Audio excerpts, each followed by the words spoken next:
June 26, 2023, and I'll call this meeting of the Chelmsford Select Board to order. Would you please join me for the pledge? It's behind you. It's on the other side. Pledge allegiance To the flag of the United States of America and to the republic for which it stands, one nation, under God, indivisible, with liberty and justice for all. They cleaned the carpets, that's why the line was Are we missing some, Deirdre? We will be missing Mike Raceback, and that's all I know about. Okay. Do we need a quorum of the committee? always up it. And I didn't hear from Paul, but I've had a problem with my phone today, so. Okay. Who's this on the Zoom? Oh, is that Paul McDougal? See on Zoom? I see Paul, that's all.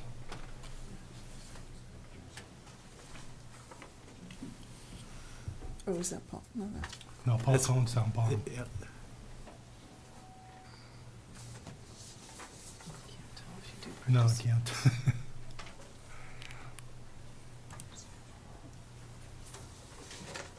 I can skip to the next, and then we'll come back to it. Okay, why don't we'll bypass two. We're going to look at agenda item 3 first, which is the commendation of Chelmsford firefighter Josh Albert. This Paul has Albert, her hand oh. raised. Okay, well, let's just go with that item. Gary?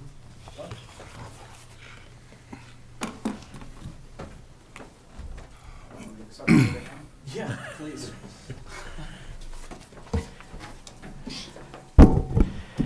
Good evening, everybody, Mr. Manager, Mr. Chairman, and board members. I stand before you today to share a remarkable and truly inspiring story of courage that unfolded in the New Hampshire community of East Kingston back on Saturday, June 17th. On that Saturday, at 3:29 p.m., East Kingston firefighters were dispatched to the scene of a serious car crash near the Apple Hill Golf Course on East Road. Little did they know at the time that one of their own, off-duty East Kingston firefighter Robert Bishop, had narrowly escaped a potential head-on collision with the very vehicle involved in the accident. What unfolded next is a testament to the extraordinary courage and sense of duty that resides within the hearts of firefighters. Without a moment's hesitation, firefighter Bishop witnessed a collision between the vehicle and the utility pole, which resulted in a vehicle fire with a person entrapped inside. With incredible bravery, he swiftly sprang into action, rushing to aid the trapped driver despite the imminent danger. However, he was not alone in his valiant efforts. Fate intervened on that day and brought another off-duty firefighter to the scene, our very own Josh Abbott, who happened to be passing by at that precise moment. Together, these two brave firefighters worked quickly and decisively to free the woman from the engulfed vehicle, mere moments before it exploded in a terrifying display of flames and smoke. When I say terrifying display of flames and smoke, it's kind of important to note that this heart-stopping event occurred while Josh's wife, Tammy, and their two children, who are here today, watched, adding to the gravity of the situation. So their heroic actions undeniably saved the life of the individual involved in the crash. The communities of East Kingston, New Hampshire, and the town of Chelmsford stand in admiration and an immense pride for their life-saving actions.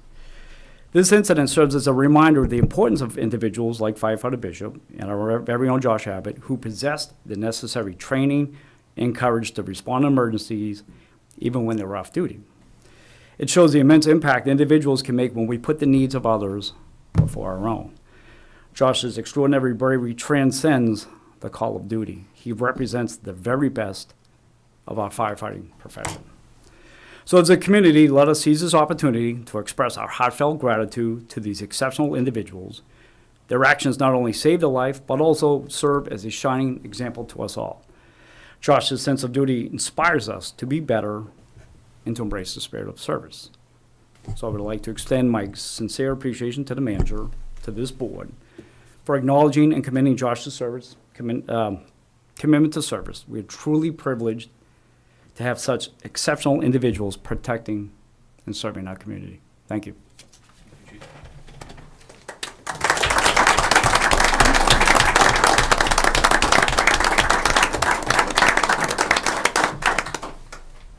And we do also have a certificate of appreciation, which I'd like to read. This certificate of appreciation is hereby presented to firefighter Joshua Abbott in recognition of his heroism in the face of a life-threatening situation on June 17, 2023. While off-duty, firefighter Abbott happened upon a burning vehicle with the driver still inside. Without protective gear, he and another off-duty firefighter acted to extract the driver from the vehicle and carry her to safety before the vehicle became fully engulfed in flames.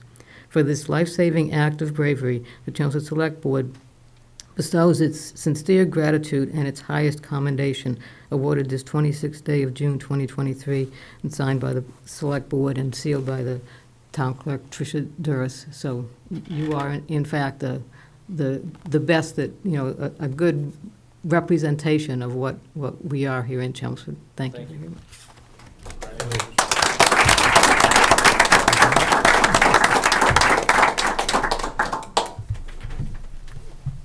Thank you. Thank you. Congratulations. Sure.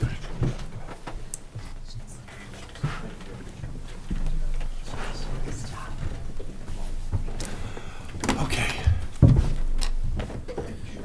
Back to work. And there it is.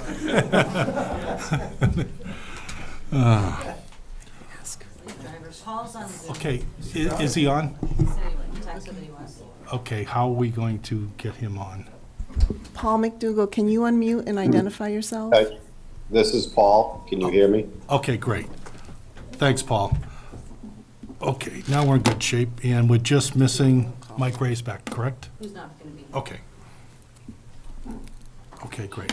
So we're going back to agenda item 2, was the joint meeting of the Select Board with the Planning Board to fill a vacancy on the Planning Board. And we have one applicant I know, or one nomination papers, which was with Chris LaValle, and I think we had one withdraw. Is that correct? Okay. So that's all we have at this moment, so I guess we're open for nominations. I'll nominate Chris LaValle. I'll second. All those in favor? George? Aye. Aye. Virginia? Aye. Erin? Aye. Aye. Aye. Paul? Aye. John? Aye. Deirdre? Aye. Anita? Aye. And Mr. Walsh? Aye. Aye. So it's unanimous, 11-0. That's the nomination. That's the nomination. So are there any other nominations? I don't think that's really how it's supposed to work, but that's Yeah, okay. I know. It should have just gone to the, but no one else was there, so I guess I jumped it. I don't hear any other nominations. I'll so- make a motion that we close nominations. Okay. I'll second. All those in favor? Aye. So we'll do the vote again. Yep. George? Aye. Yes. Virginia? Aye. Erin? Aye. Pat? Yes. I'm aye. John? Aye. Deirdre? Anita? Aye. Walsh? And Paul?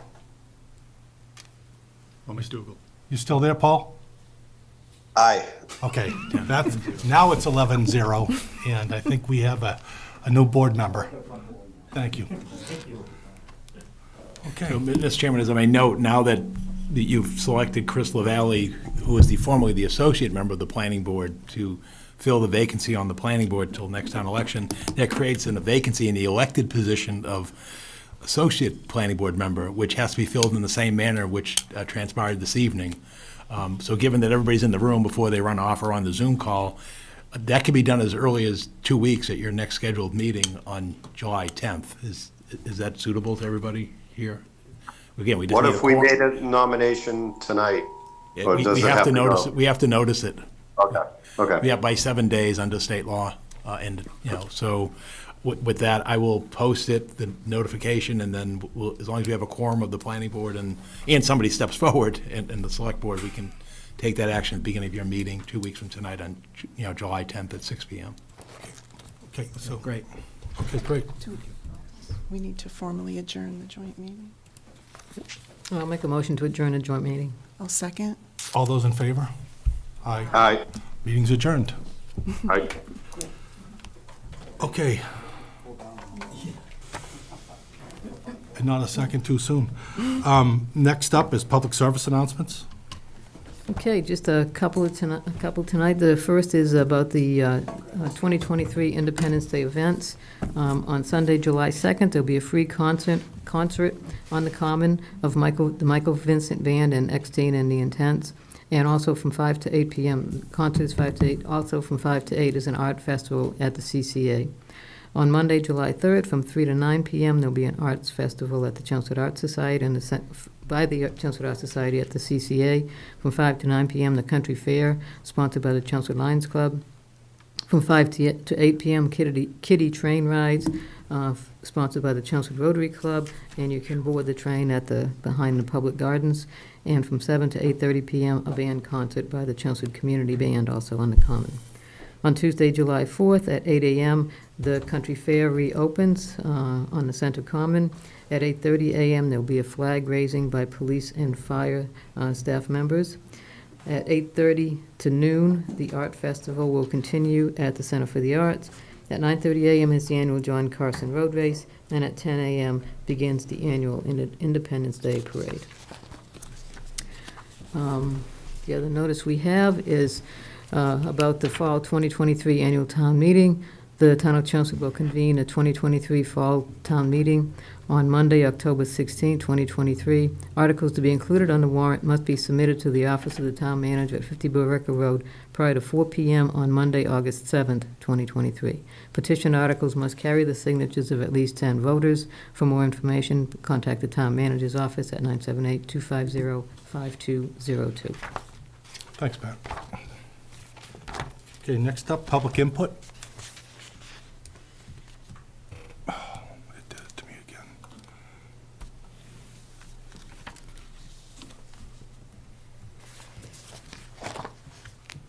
Okay, See anything? seeing none, I suppose we can move on to the next.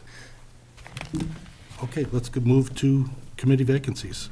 Okay, we have the following committee vacancies effective today. There's one vacancy on the Bicycle and Pedestrian Advisory Committee, one vacancy on the Board of Assessors, one vacancy on the Clean Energy and Sustainability Committee, 3 vacancies on the Commission on Disabilities, 1 vacancy on the Community Action Program Committee, 2 vacancies on the Council on Aging Board, 3 vacancies on the Cultural Council, 2 vacancies on the Diversity, Equity, and Inclusion Committee, 1 vacancy on the Holiday Decorating Committee.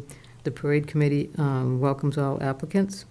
There are 2 vacancies on the Recycling Committee, 2 vacancies on the Roberts Field Advisory Committee, 1 vacancy on the Tree Committee, and 1 vacancy on the Vinyl Square Strategic Action Plan Committee. If you're interested in applying for any of these committees, you can fill out an application online on the town's website, or you can get more information in the town manager's office. Okay. Next up is a public hearing with National Grid and Verizon poll petition. Yeah, Mr. Chairman, prior to the public hearing, if we could take agenda item number 12 out of order regarding double polls. Yep. We have Curtis Davis from National Grid, which is actually, National Grid is the applicant for the public hearing, but I asked that you allow him to address the board regarding double polls, as you anticipate the action for the request from National Grid.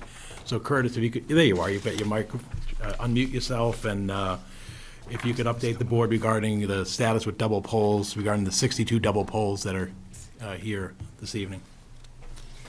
Absolutely. Good evening, Manager Cohen and the rest of the select board. Thank you for having me tonight. The reason for my attendance is Manager Cohen had reached out to me at the end of last week regarding the amount of double polls in the town of Chelmsford and how some of those double polls, there's been some inactivity in getting those resolved. So I'm here tonight to just give you an update on where we stand on our end here at National Grid with our double polls, and kind of give a high-level overview of the process of how double polls come to be and the process for getting double polls resolved. So initially, when a double poll is set, National Grid goes out and they set the double pole, or I should say set the new pole. It's typically right next to the old pole or the damaged pole. And from there, National Grid will transfer, and what happens is our crew will write up a ticket, and that ticket goes back to our clerk, who then goes into an online database called Engines and opens a ticket for double polls. And when she's doing that, she puts who is attached to that poll, And it goes in order from the highest on top of the pole all the way down to the bottom of the pole for whoever's attached. And so, once National Grid transfers, say the next facility to transfer is Comcast. Comcast will be notified through engines that they're next to go, and they'll go out, they will make their change over to the new pole, and then they'll also update engines. And then from there, Verizon is typically, I should say, always last. And the agreement that we have with Verizon is National Grid sets the poles, and then Verizon will go last, and they're responsible for removing the old pole and closing out the engine's ticket. So I recently ran a double pole report at the end of last week for Manager Cohen. And then over the weekend, we've had our troubleshooters go out to inspect the poles where National Grid is next to go, meaning where National Grid is up next to transfer to the new pole. And I spoke with Manager Cohen, and we thought it would be best to start with the 5 oldest poles, double poles that are on that report. And a quick update I have on that is of the 5, 1 was updated in engines and reassigned to the next to go. And then the 4 remaining are in process with our operations and scheduling team to be addressed as soon as possible. We're working to get those on the schedule to get out there, make our transfer so we can progress the ticket to the next attachee to go. And so as of right now, there are 62 double poles in town. There's a report that I sent Manager Cohen just before this meeting that highlights all the double poles that are in town and who the next company to go is for that double pole. So that's just a high-level overview of an update I have for you tonight, but I'd be happy to answer any questions that you might have. I think the question, Curtis, is, and while the board's constantly known, is why is it that some of these go back for, extended periods of time? Like, I think the board understands, if there were double pole action in 2023, like the last 6 months, that's okay. But we have a number of these that go back for years, of some of which haven't been initiated by National Grid as the first one to be the next to go. And then there are others that are identified as not participating third party, which means they're not even monitoring the system. So if you could explain those 2 aspects, that might be very helpful. Sure, absolutely. I'm still waiting for an update as to those 5 oldest double poles, and so I can understand what had occurred for those to have gone past for so long. But sometimes what happens there is the ticket will sometimes not be updated in the engine system, so we won't get notified of that. So there's a process in place for that, and I'm working with our operations team to make sure that that doesn't happen. And we're trying to come up with a more effective and efficient process. So double poles that are a few years old, this doesn't happen again. So I'm working internally to have that resolved, and I can follow up with you, Manager Cohen, on what was discovered as to why these poles might have, why they're so old and why they've been so inactive. So I'm happy to follow up with you on that. In regards to the non-participating third party, that can typically be a fiber wire. And so in this case, there's a decent amount of fiber wire belonging to Crown Castle in Chelmsford and some of those double poles. And so there's sometimes when those tickets get inputted into engines, they're labeled as non-participating third party because sometimes we're unable to identify that pole, that attachment right off the bat. And so I'm also working with a third-party attachment group on those non-participating third-party tickets to identify them so they're properly assigned in engines, so that organization that is next to go is informed that they are now up for that double pole.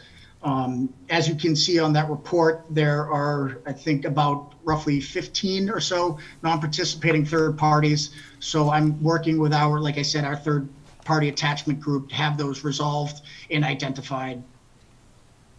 Okay. The other thing I'll notify the board and the public is the town is also a participant on the poles. We have our fiber cable, we had fire alarm cable, and we control the streetlights. What I can tell you is the town has been very diligent, and I think there's one on the list, that's the town. So I want to make the board and the community aware that we're not the one holding up the process before Verizon can release the poles. We've been very steadfast, in some cases, to make sure that we're not the cause for double poles remaining in the community. But each utility is allowed 180 days to move this? Is that what I'm reading in this? Well, I don't know, that our bylaw says that the pole, what the bylaw says is that the utility company that's responsible for the utility pole has 180 days. So I would think that's National Grid, not each utility. Not each utility. Yeah. But Okay. it says 180 days of the issuance of an order by an the order from the select select board, board. right. So that, the 180 days is triggered by this board Yes, issuing an order, not by virtue of there being a double pole in their engine's database. that's correct. Okay. And so have we ever issued an order? No. Not in the 15 years, 17 years that I've been here, or the 15 years George and Pat have been on the pole. Normally what we do is we have a conversation with National Grid, like we're doing now, when there becomes a backup. And like I said, we know, for example, when they did the project this spring, there were going to be double poles for the closure of the station on Chelmsford Street and the substation. And they've been very diligent on addressing those. What I think is frustrating is the ones that are longstanding. And the ones that people complain about aren't the ones that have happened, like I said, in the last 6 months. Although from here to the center, every pole is a double pole right now. Right, because of the new project, right. But I think that's a little more understandable than ones that you see in the list that, go back to 2018, 2019, 2020, 2021, or even 2022 in some instances. And I think, and we've addressed this a number of times, and we're not the only community. I mean, this is an issue across the Commonwealth, and unfortunately, the legislature hasn't taken state action that could help communities to get better diligence with the utility poles. So what do we need to do to take formal action so that we're notifying them that we want this moving? We need to do that now? It says you have to schedule a public hearing. We have to schedule a public hearing to do an order? Yes, that's what it says according to the town's chapter 142 of the bylaw. It says, following a public hearing, the select board may issue an order for the removal, relocation, or alteration of any utility pole or poles in excess of one in any given location upon the determination that more than one utility pole at any given location presents a nuisance, hazard, or threat to the public safety, welfare, or convenience to the inhabitants of the town. Is it fair then that we scrub that list in the 2 weeks and then put that back on the agenda for next time to issue the order? Sure. Does that make sense to people, or any other comments on that? Is there a reason that we don't issue an order every time a new pole permit is pulled in general as part of the permitting process? I mean, on a case-by-case basis, Yeah, I but guess, they don't, as that part of doesn't the- usually generate a double, usually a double pole is, like Paul said, when they're doing work or if there's an. Well, when it does generate a double Right. pole, when it does generate a double pole, is Right. that Well, the why don't appropriate we- time for us to issue that order? I have a couple of questions. Because we're already in. No, because usually the request to place a new pole is not a double pole. Right. Double pole means an existing pole that's been replaced.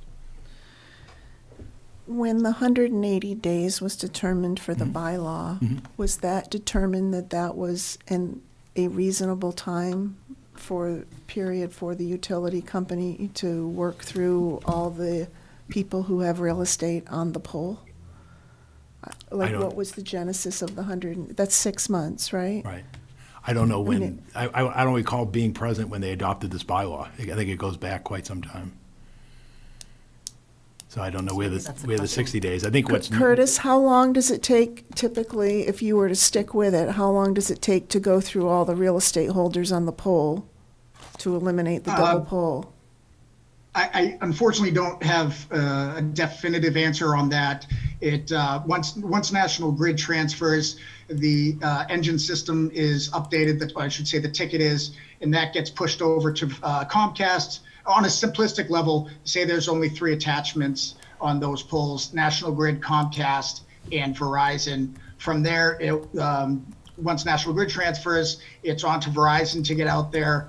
And I can't speak to how long it takes them to get out there. And then once Verizon's transferred, it gets notified over to once Comcast transfers, it gets notified over to Verizon for them to transfer. So it's difficult to say how long it would take, on each individual pole to have it get resolved. So the way this is written, if we were to issue an order,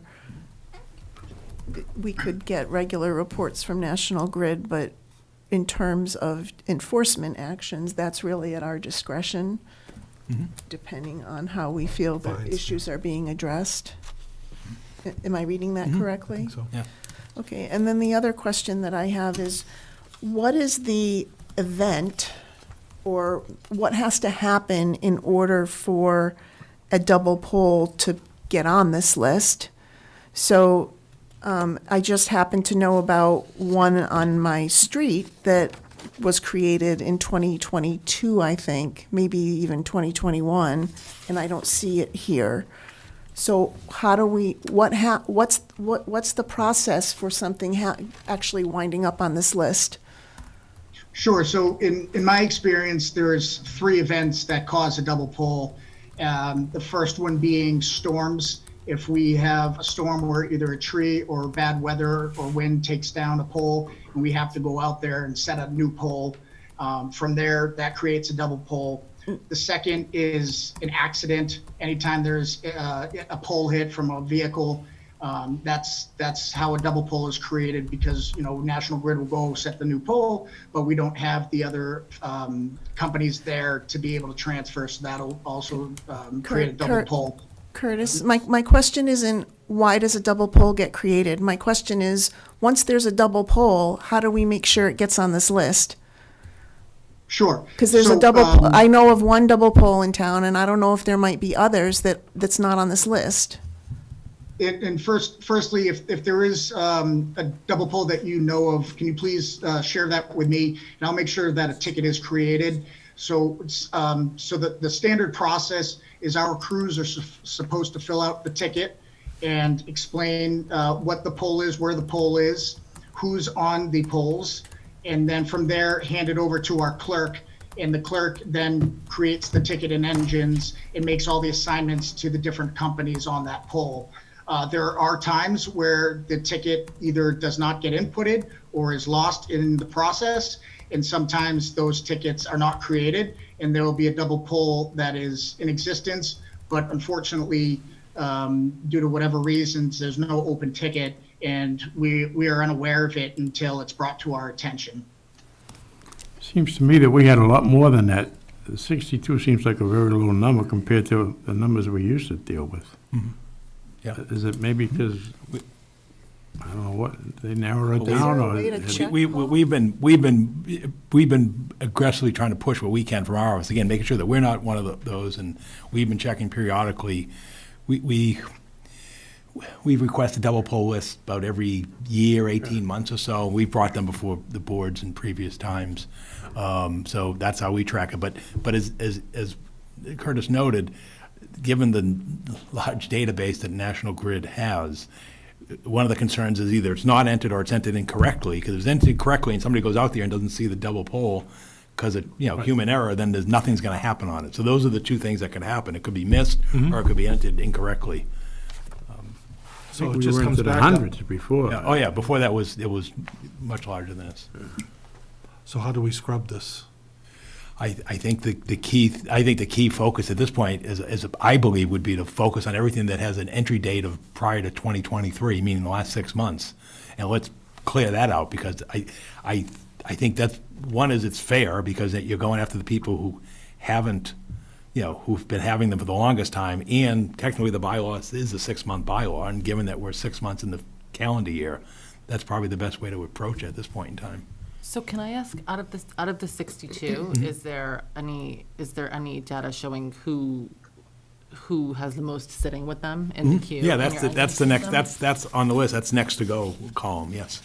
And So how many sit with National Grid and how many are sitting with Verizon? And 'cause from looking at this really Yeah. quickly, it looks like I'm almost all the pending ones say Verizon.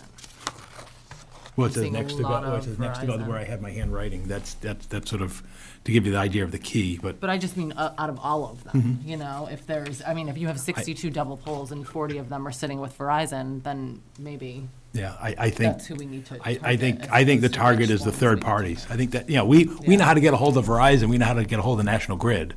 What we don't have is the ability to chase down and interact with the non-participating third parties. So can you tell me how many are sitting with Verizon in the engines queue? Yeah, we can go count those out, yeah. I don't know, you didn't off the top of your head. But I think at least 25% of them are with third parties. So in that case, Yeah. is our notice to National Grid, or is it It's to the national, third it's party? the National Grid under the bylaw. They're the ones responsible for the double poles. Because they own the pole? They own the pole. Okay. And again, we don't grant approval to third parties to attach to those poles. All we do is give National Grid approval to set the poles. Right.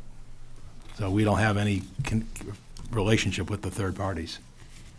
And that's a whole nother issue, but So if it is one of the other parties, now. National Grid's responsible. Job to manage that and not Exactly. ours, yeah.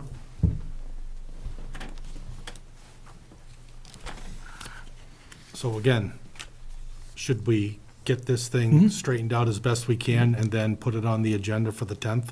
Okay. And deal with what we have, and then whatever the fallout is to continue with that, or?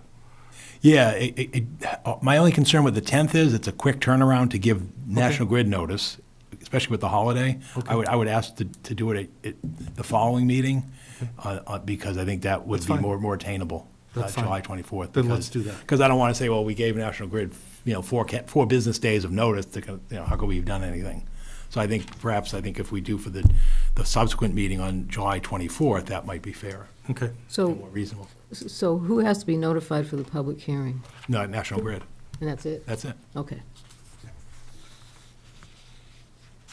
But we could put a public service announcement in our July 10th agenda. Just to let people know we're having the public hearing. Yeah, and then it also give us time to verify the list as well, Yeah. because, Yeah, like I give you a said, little bit more time, yeah, that makes sense. somebody, okay. Okay. So is there anything else, or do we want to get into the actual application that we were looking at on their poll petition for Concord Road? Competition. Yeah, you have to open a public hearing for that. Right, Yep. but I mean, are we ready? Okay, so then let's move on to that. Thank you, Thank Curtis. you. Thank you. Thank you, Curtis. Have a good night.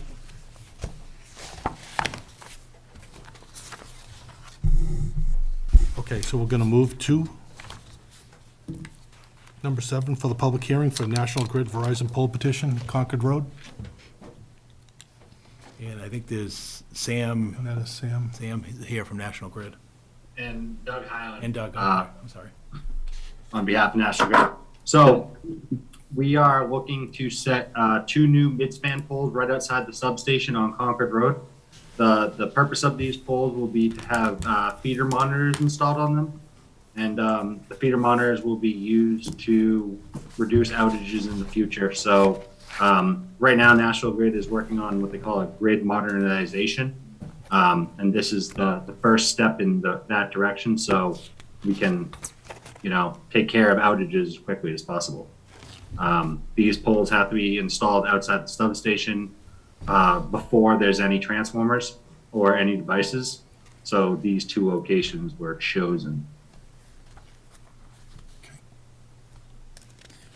We did notify abutters. I don't know if there are any abutters obviously none in the room, but on the line this evening. Is there anybody in the Zoom room that might be here to comment on this particular application? What I can say to the board is, in the past, the board with its frustration on double poles has at times continued such hearings. The challenge with that is you're sometimes affecting a third party, such as a business owner or a resident who needs the power to their home. Here, the concern would be is if this is intended to improve power outages, you're kind of weighing what's the right thing to do. Do you continue a hearing like this to get a message to National Grid, or do you approve it in the interest of trying to either serve a third party or serve the community as a whole with improved service. So I just So you're offer saying that, that I just offer that as comment, I'm not, Yeah, well, This this is creating double polls? no, this is creating new polls, Oh, but in the okay. past, the board with its Would hold it. concerns has continued such hearings as a way to, I would favor approving Right. this for the I reason. agree. right, but I just Why want, don't we- because why I don't know we people close- sometimes ask that question about, well, why is the board approving new Yeah, polls? no, I if get you've it. got double? Okay, Why that's don't we all. close the public meeting first? The public, can I get a motion to close the public? I'll make a motion to close the public hearing. I'll second. All those in favor? Aye. So now, going to that discussion point, I totally agree. I don't think we should hold this hostage at this point. I think we have a good process going forward, at least, and we need to participate differently, I think, in that process as well, so. And our past practice has not been to Right. hold them. I mean, we have threatened it a few times, but I can't remember that we've ever. All right, that's just trying to get background Yeah. to newer members. No, of the that's fine. board. So if you take a motion, I'll make a motion that we approve poll petition number 307-44596 for Concord Road. I'll second. all those in favor? Aye, 5-0. Thank you. Thank you, National Grid. Thank you. Thank you, Council. Okay, next up, licenses. One-day all alcoholic beverages license. Or St. Bartman's, and Yep. they're not here. He's They in the usually- Zoom room. Oh, is somebody They there? are? In there? Bruce is. Oh, Bruce. Oh, wow, thanks for joining. Okay. We don't always have somebody from St. Bartman's.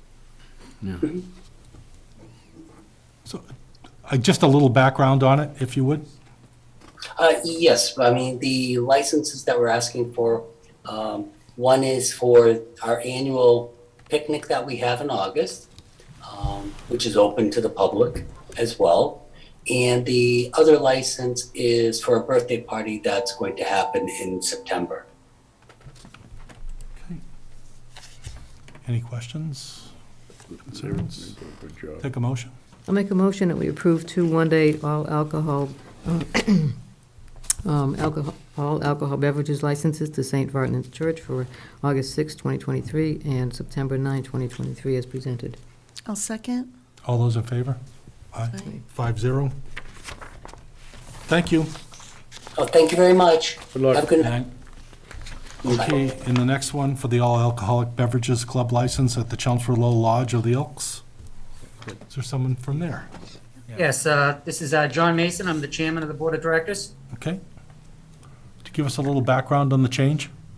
The change is due to the fact every year we have a minimum of 1 member of the board of directors that changes.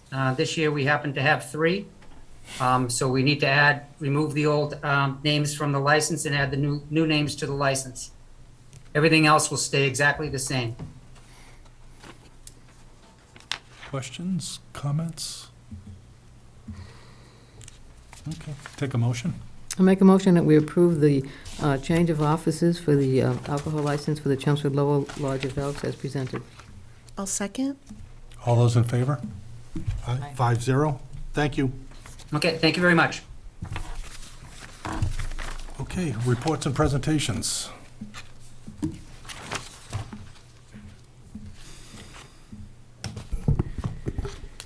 Good evening, Mr. Chairman, members of the board, Town Manager Cohen. I'm pleased to report that last Wednesday we had a successful auction and we received bids from 13 registered bidders for the sale of $5.2 million of Town of Chelmsford municipal bonds. And to the best of my knowledge, that's the highest number of bidders that we've ever had in a bond auction.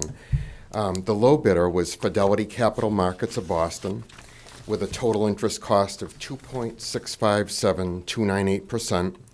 Our bonds were very well received in the marketplace, and the bond proceeds will be used to finance the following projects that were authorized by town meeting back in April.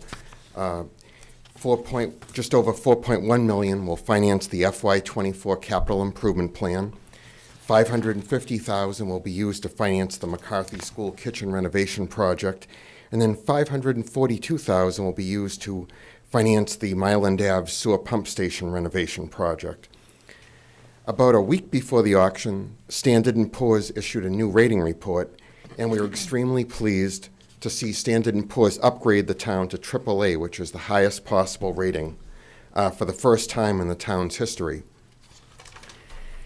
The higher rating reflects multi-year growth and strength in the town's tax base, consistently strong financial performance over several fiscal years, growth in the town's reserves, mainly general stabilization fund over the past decade, a significant decrease in long-term debt for the town, and the town's demonstrated commitment to funding our OPEB liability.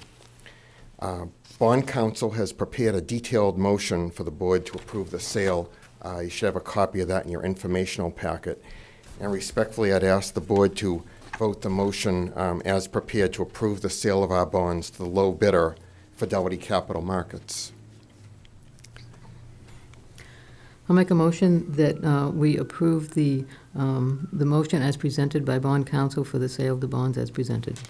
I'll second. All those in favor? Aye. 5-0. Thank you, John. Thank you. May I ask a question? Sure. Paul, I just have a question. So we've, like, in past years, we've said, should we go for AAA ratings? And the philosophy then, as I understood it, was it wasn't worth the effort at that time because we would have to increase our reserves by like another 5% for a 0.2% benefit in bond ratings. So did our intentional philosophy change, or did we just happen to be the benefactor of some of these other things that are happening that John cited in terms of paying off the OPED, our reserves, our local economic development? Like what changed? What happened that Right. I mean, congratulations, I think it's great. But I'm just trying to understand, we seem to have a specific philosophy over the last 3 years, and now we're AAA, and was that an intentional philosophy change? No, I will say this. First off, we were surprised, right? I mean, Okay. we were surprised by the upgrade. Well, thanks for your honesty in that. No, and we had the same rating analyst as prior years. So it wasn't as though, there's a new person and therefore a new person. In prior years, we were led to believe that we would have needed to increase our cash reserves by about 5% or so. That didn't occur. Okay. However, I think what John noted is, and what's noted in the report is, I think it was a culmination of everything. Meaning, and I'll give credit, John gave an excellent presentation on behalf of the town during the rating hearing that noted the progress and the trends, because they're looking at trends. And we, and it was an update from the one we gave the prior year and answered their questions. I think that it was resulted of all the factors, quite frankly. And I think the biggest one, quite frankly, is one, we're out of COVID. So what's the difference between now and a year ago? I think we've moved on past COVID in terms of the analyst view, from whereas a year ago it was too soon. And I think the other thing that's quite different, quite frankly, is what happened to the real estate market and the 2020 census data that changed the demographic perspective of Chelmsford, where we wouldn't have had to kick up the extra 5% in cash reserves because of the fact that the demographics of Chelmsford in terms of the data and of the income levels as released from the 2020 census versus the 2010 census, and the property value appreciation that they noted in the report in recent years, to the point where what happens, it's like the Hall of Fame voting. You start comparing yourself to who's already in the Hall of Fame to make the candidacy for the person you want to put in the Hall of Fame. And that's what we were looking at. We made the request saying, well, wait a minute, other similar communities are AAA rated, therefore, and we want to raise those concerns. So, for example, in their report, they note the town's pension obligation. Well, we're part of the Middlesex County Retirement Board, and we said, hey, you've got Middlesex County Retirement Board communities that are AAA rated, so therefore don't, take that into consideration. And then we presented data on the OPEB saying, look, we're in the top, quartile of communities that are funding OPEB. And I think all those factors together came about. So you're right, if it was a surprise, but no, we didn't intentionally build up the reserves at the expense of everything, because as you know, even a year ago and even going forward, we're not proposing to just stockpile reserves. It was a balanced approach. So I think that's, I mean, I don't know if you saw anything, John, from your perspective. Yeah, I would say, just following along your comments, I think a number of factors came together. I think we were able to demonstrate them. I know when I first, many years ago, when we first started working together, Paul, Darlene, myself, the town had a number of capital projects that it was trying to take on. So it was still paying off the police station, the town library. At the same time, there were new projects that came along, whether it be the DPW facility, Fire station. the fire station, the energy, the ESCO project, as we call it, that was 18 million. So we were working on paying down debt, but our capital needs and our facility needs at the time caused us to need to issue more bonds. Now we've kind of come to a sort of a confluence of events where we're paying down the sewer system rapidly. And as we explained to them on the call, we were honest with the analysts. We said, you know, long-term debt for the community has come down about 43% since 2016, 2017. However, if the town ever is able to take on a new school project, that will cause our debt, a long-term debt, to go up. But they see the value in that, for modernizing a school. And so I think between our debt just coming together at the right time, being able to lower those levels, not being required to issue a lot of new bonds beyond that, beyond our capital needs. As the town manager mentioned, we've been working a lot over the past 10 years to try to build up our OPEB fund. And I think we finally came to a level where kind of, you hear the expression in finance, sometimes you reach a critical mass. When you have $1 million set aside for OPEB, it's not significant for a town of this size. But when you get up to 18, 19, 20 million, people start to pay attention. We still have a long ways to go in that regard, but we're making, I think what they saw is the town is making significant progress over multiple years. And that's, Thank you. Thank you, John. Oh, it's great. Congratulations. Yeah.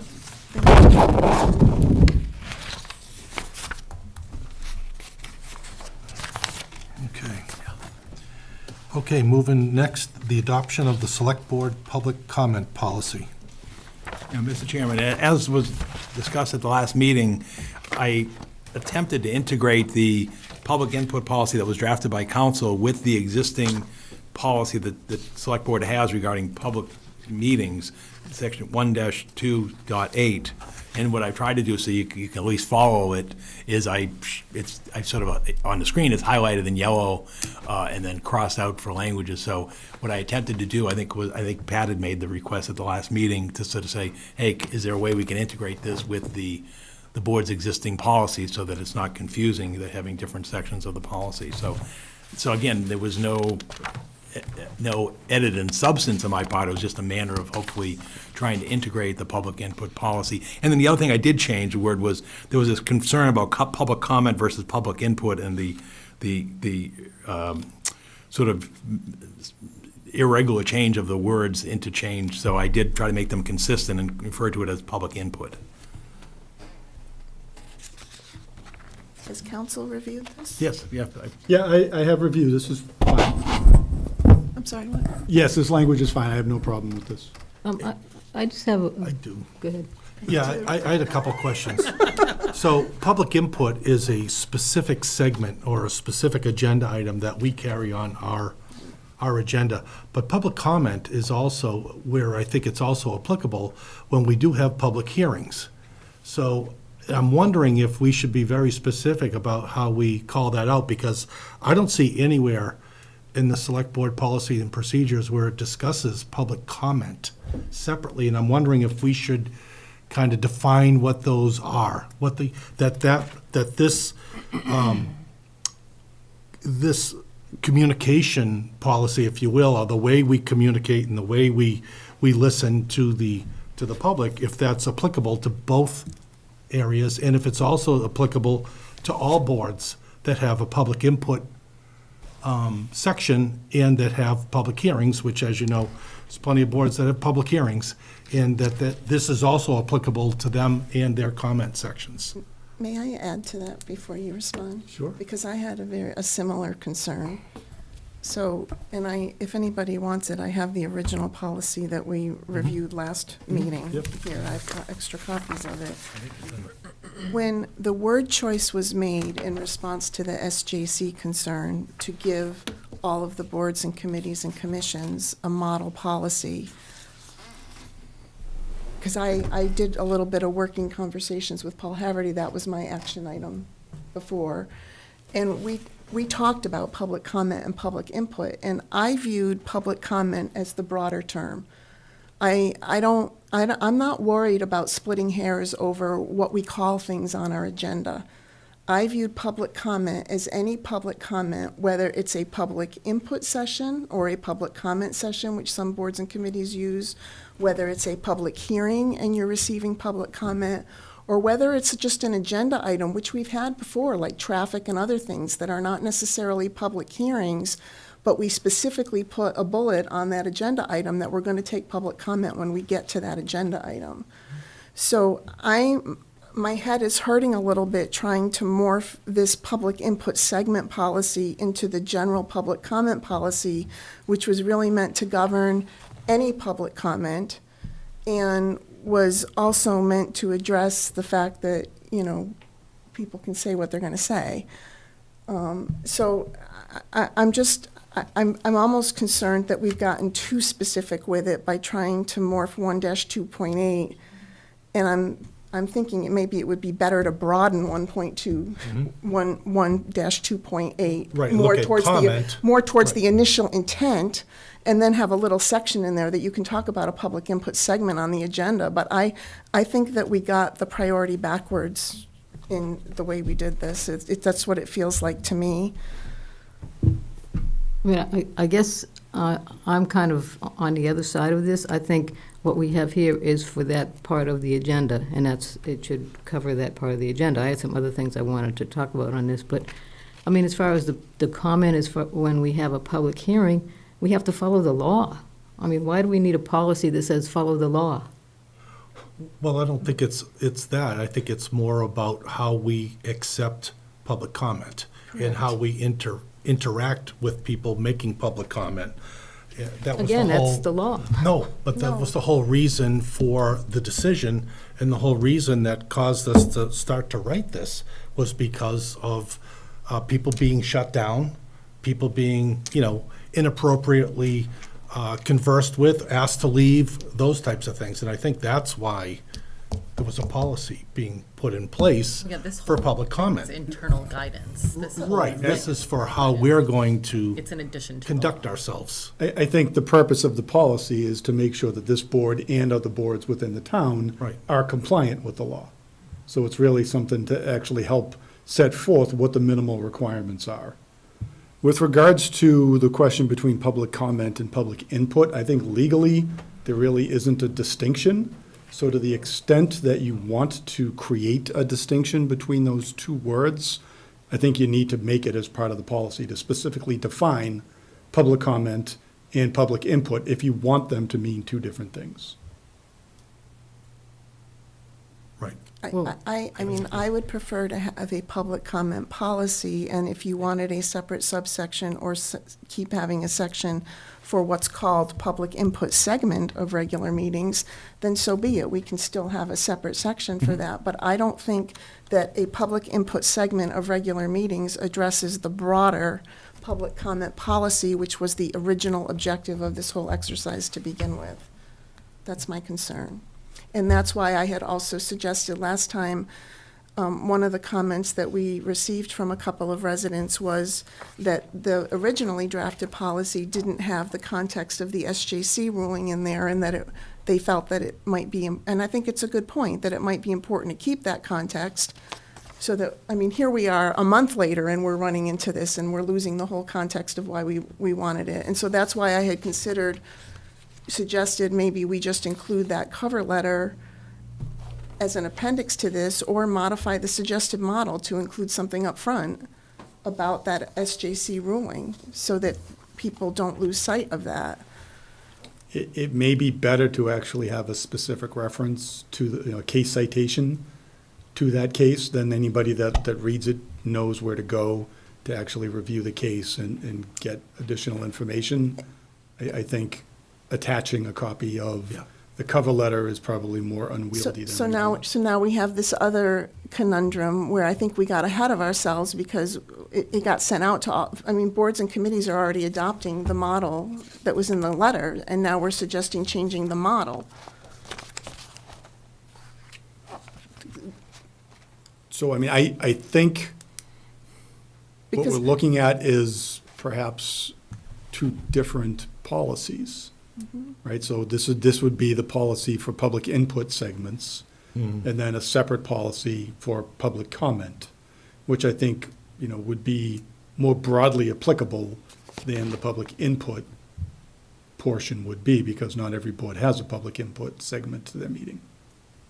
But we can definitely have two different policies for the boards. And if you recommend that the public comment one have that amendment to it, can we kind of get that to review at the next meeting? Because I think if that amendment is going in, some of the other boards and committees who haven't yet reviewed this might want to consider using the amended version. That's fine, I can do that for you. I mean, they don't have to go redo it if they did it already, right? No, again, if they've adopted this would just be a separate policy for them to adopt addressing public comment. And then they would have this as public input, if that is part of their meetings. Nobody has this other than the select board. What you provided went out to all the boards. Oh, so then they would have it specific for the to the public select comment, board. and then this really would only be adopted by, Yeah, well, to me, public comment is the broader term, okay? And public comment is really, and I think the interpretations that were taken from the case law, recent case law, is applicable across the board for public comment, whether that's an input, Correct. whether it's in public meetings, whether it's anywhere else. So why don't we take it from that perspective and make this a little bit more simple? Make it public comment, which Yeah. would Well, that's encapsulate. what this originally. Yeah, well, I know, and But you- then, there's things that are in here that could probably be referencing a public comment policy as part of the select board's public input agenda item. Because it should be applicable across the board, and then it's easy to flow that down to other boards and committees. Yeah. That's the way I see it, Simple, more simple. yeah. Right, we're not going to flow 1-2.8 out, even though No, something's no, already no, been flown no, out. we need to flow out. No, more public 1.28 has been sent to nobody other than the select board. No, All Harry's previous policy was sent out to everybody, like the fire station committee adopted the policy that council drafted.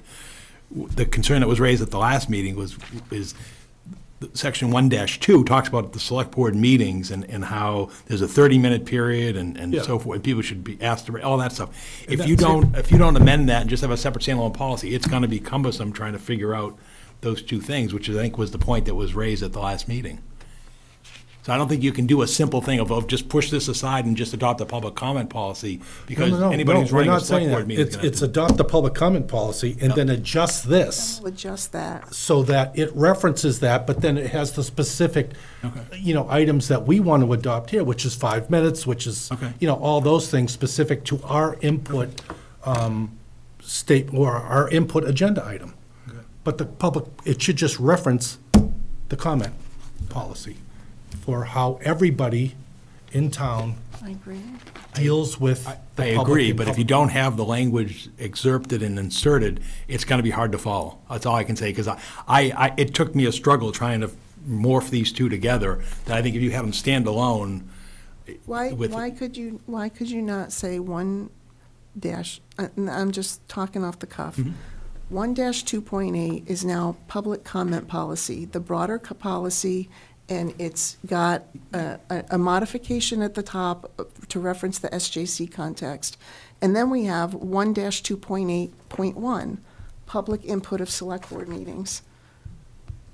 Right? And I mean, it's right there. the problem all in is the- you'll get buried between 1.2-7, which talks about flow of select board meetings. It really needs to stand separate from this public input session, which is basically how the board describes its public meeting, operation of public meetings. So in other words, it's not just, this doesn't stand out there by itself. It has language and sections preceding it and after it that talk about how the select board You're conducts saying meetings. section 1-2 is the meetings section. Yes. Agenda For section. the agenda section of select board meetings. Right. That's what I'm saying. So we could That's why- do some modification to public input and still reference this other one, Right.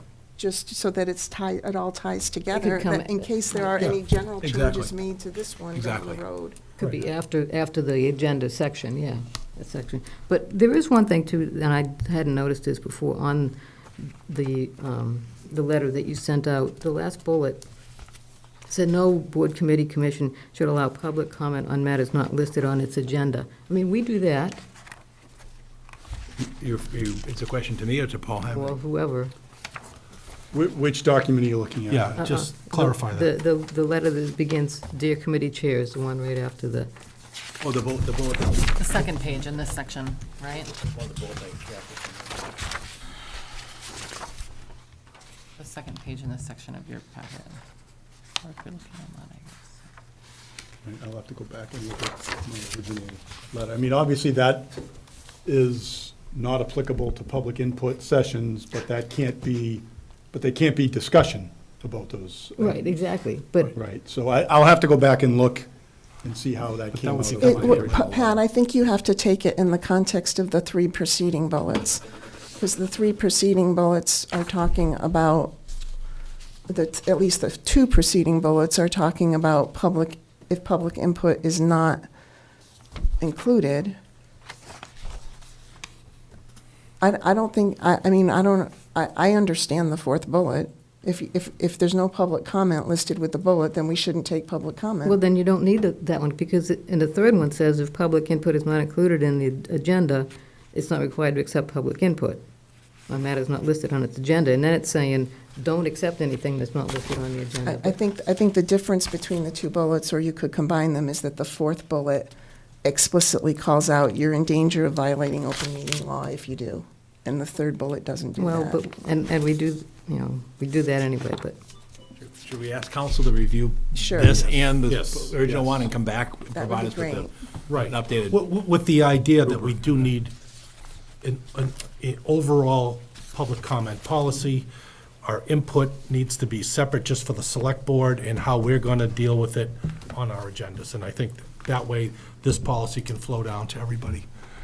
so I have, since we're gonna be making some edits to it, I would suggest that we make some edits to our public input segment, and not have, just say that the chair gets to decide how long the, Pat, which document are you in? I'm looking at She's the in this one. 1-2.8. Yep, I mean, I would get rid of the maximum 30-minute period. yep. I would too, I would in the too. 5 In the minute. 5 thing. minutes. I I don't would think say- that's, We already say it's the chair's discretion. Right. Right, and so we should put that in here. Right. And then on the third paragraph, the chair may limit the number of speakers due to time constraints and may limit time allocated per speaker, and just take out increase or reduce.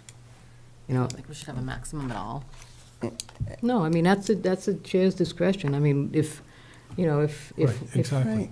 if something needs. Things happen, and sometimes. things- Yeah, and it needs to go long, or, if it's just redundant comments and so forth, then we can just ask if they agree with the prior comment, or if they have something different to offer, then we want to hear that. The other statement that I questioned in the same document that Pat's looking at is and it looks like it's a legacy statement from the policy, but it's the first statement in the second paragraph that says preference will be given to persons who seek to address the board on a specific agenda item for the upcoming board meeting. I don't think we're allowed to give preference. If somebody wants to speak during public input, they can speak during public input. Well, I think that was when it was limited to 30 minutes. Yeah. So, yeah, I would just take that out. I question yeah. whether we can even do that, so. Public input is supposed to be an opportunity to raise things that might not be on the agenda. It just seems like a And I would think your preference would actually be to have people discuss things that are on the agenda during that agenda item But rather not than. necessarily. But it may not be a public comment. We don't have, we Not don't Or that always- agenda item, not a Paul. public hearing. So this was there so they could kind of say something in advance and potentially I just think influence, that I guess. statement's too specific.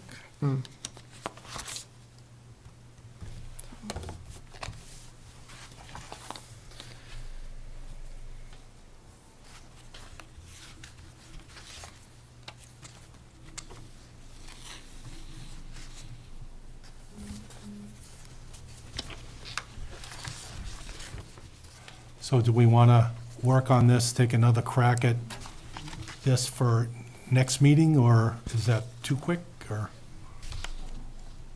I can turn it around certainly Okay. by the end of the week. Yeah, if you get it, then maybe we could take a quick peek at it in advance to see if there's anything else that, maybe get a few comments in advance, just in case. Okay. Any other questions, comments? No, Okay, thank great. you.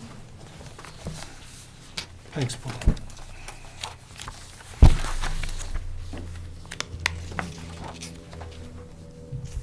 Okay, next item is the discussion for boards and committee survey follow-up.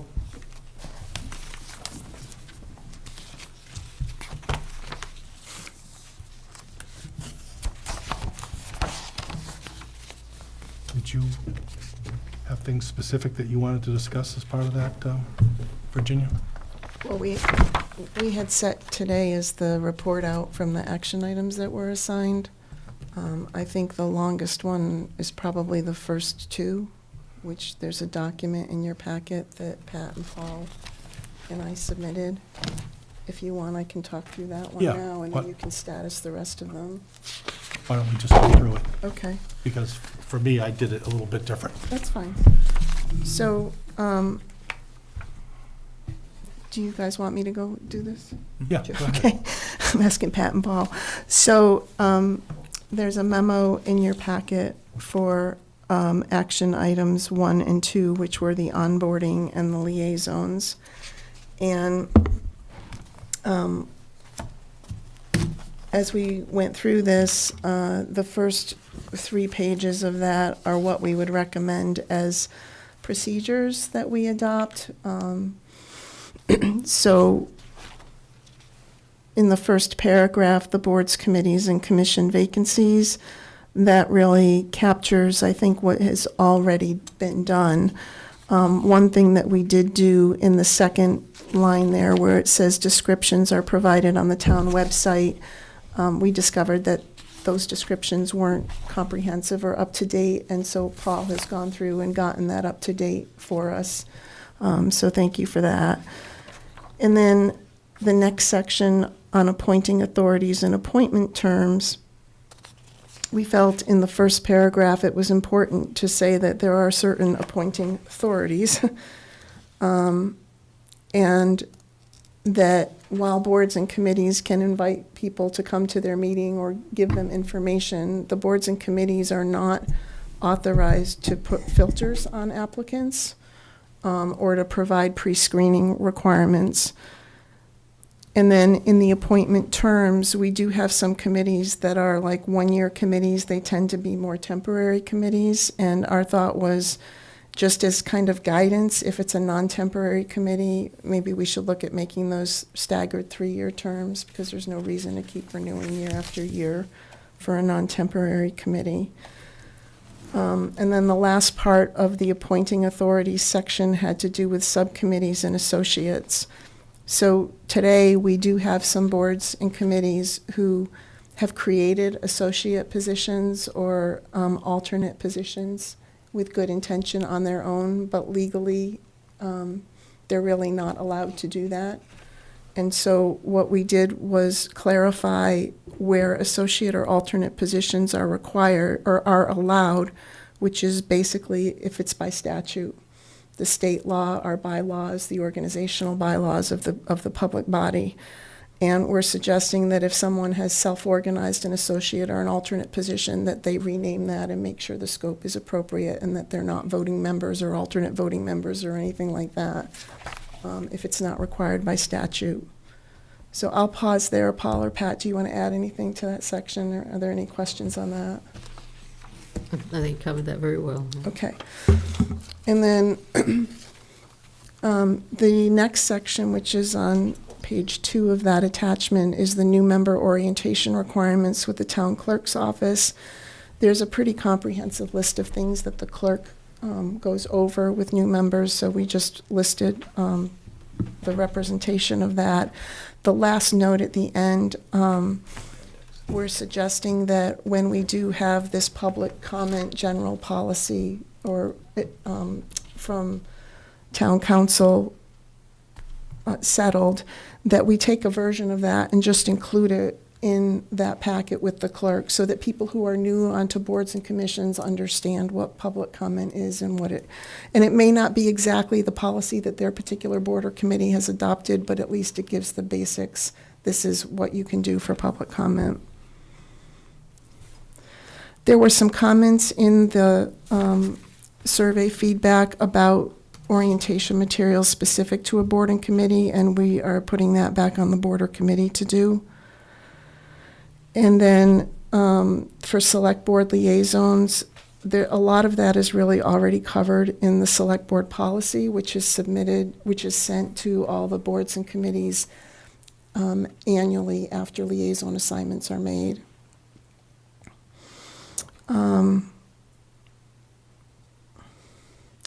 The select board and commission support. So this one is maybe some new things or some revitalizing some old things we might want to talk about a little bit.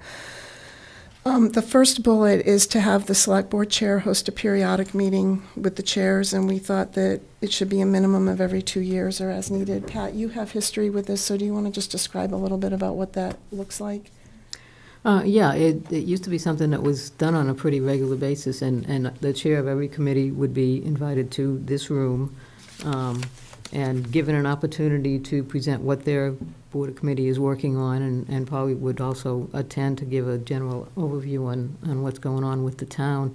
I thought it was very helpful because some committee members don't know what other boards and committees are up to, and I think it keeps everybody, pretty much informed. They just typically didn't last very long, I would say an hour at most, but I think they were well received, and I really do think it is something that would be useful. And it usually was just the chairs that would come, so that this would not have to be a posted meeting. It would be the chair of the select board would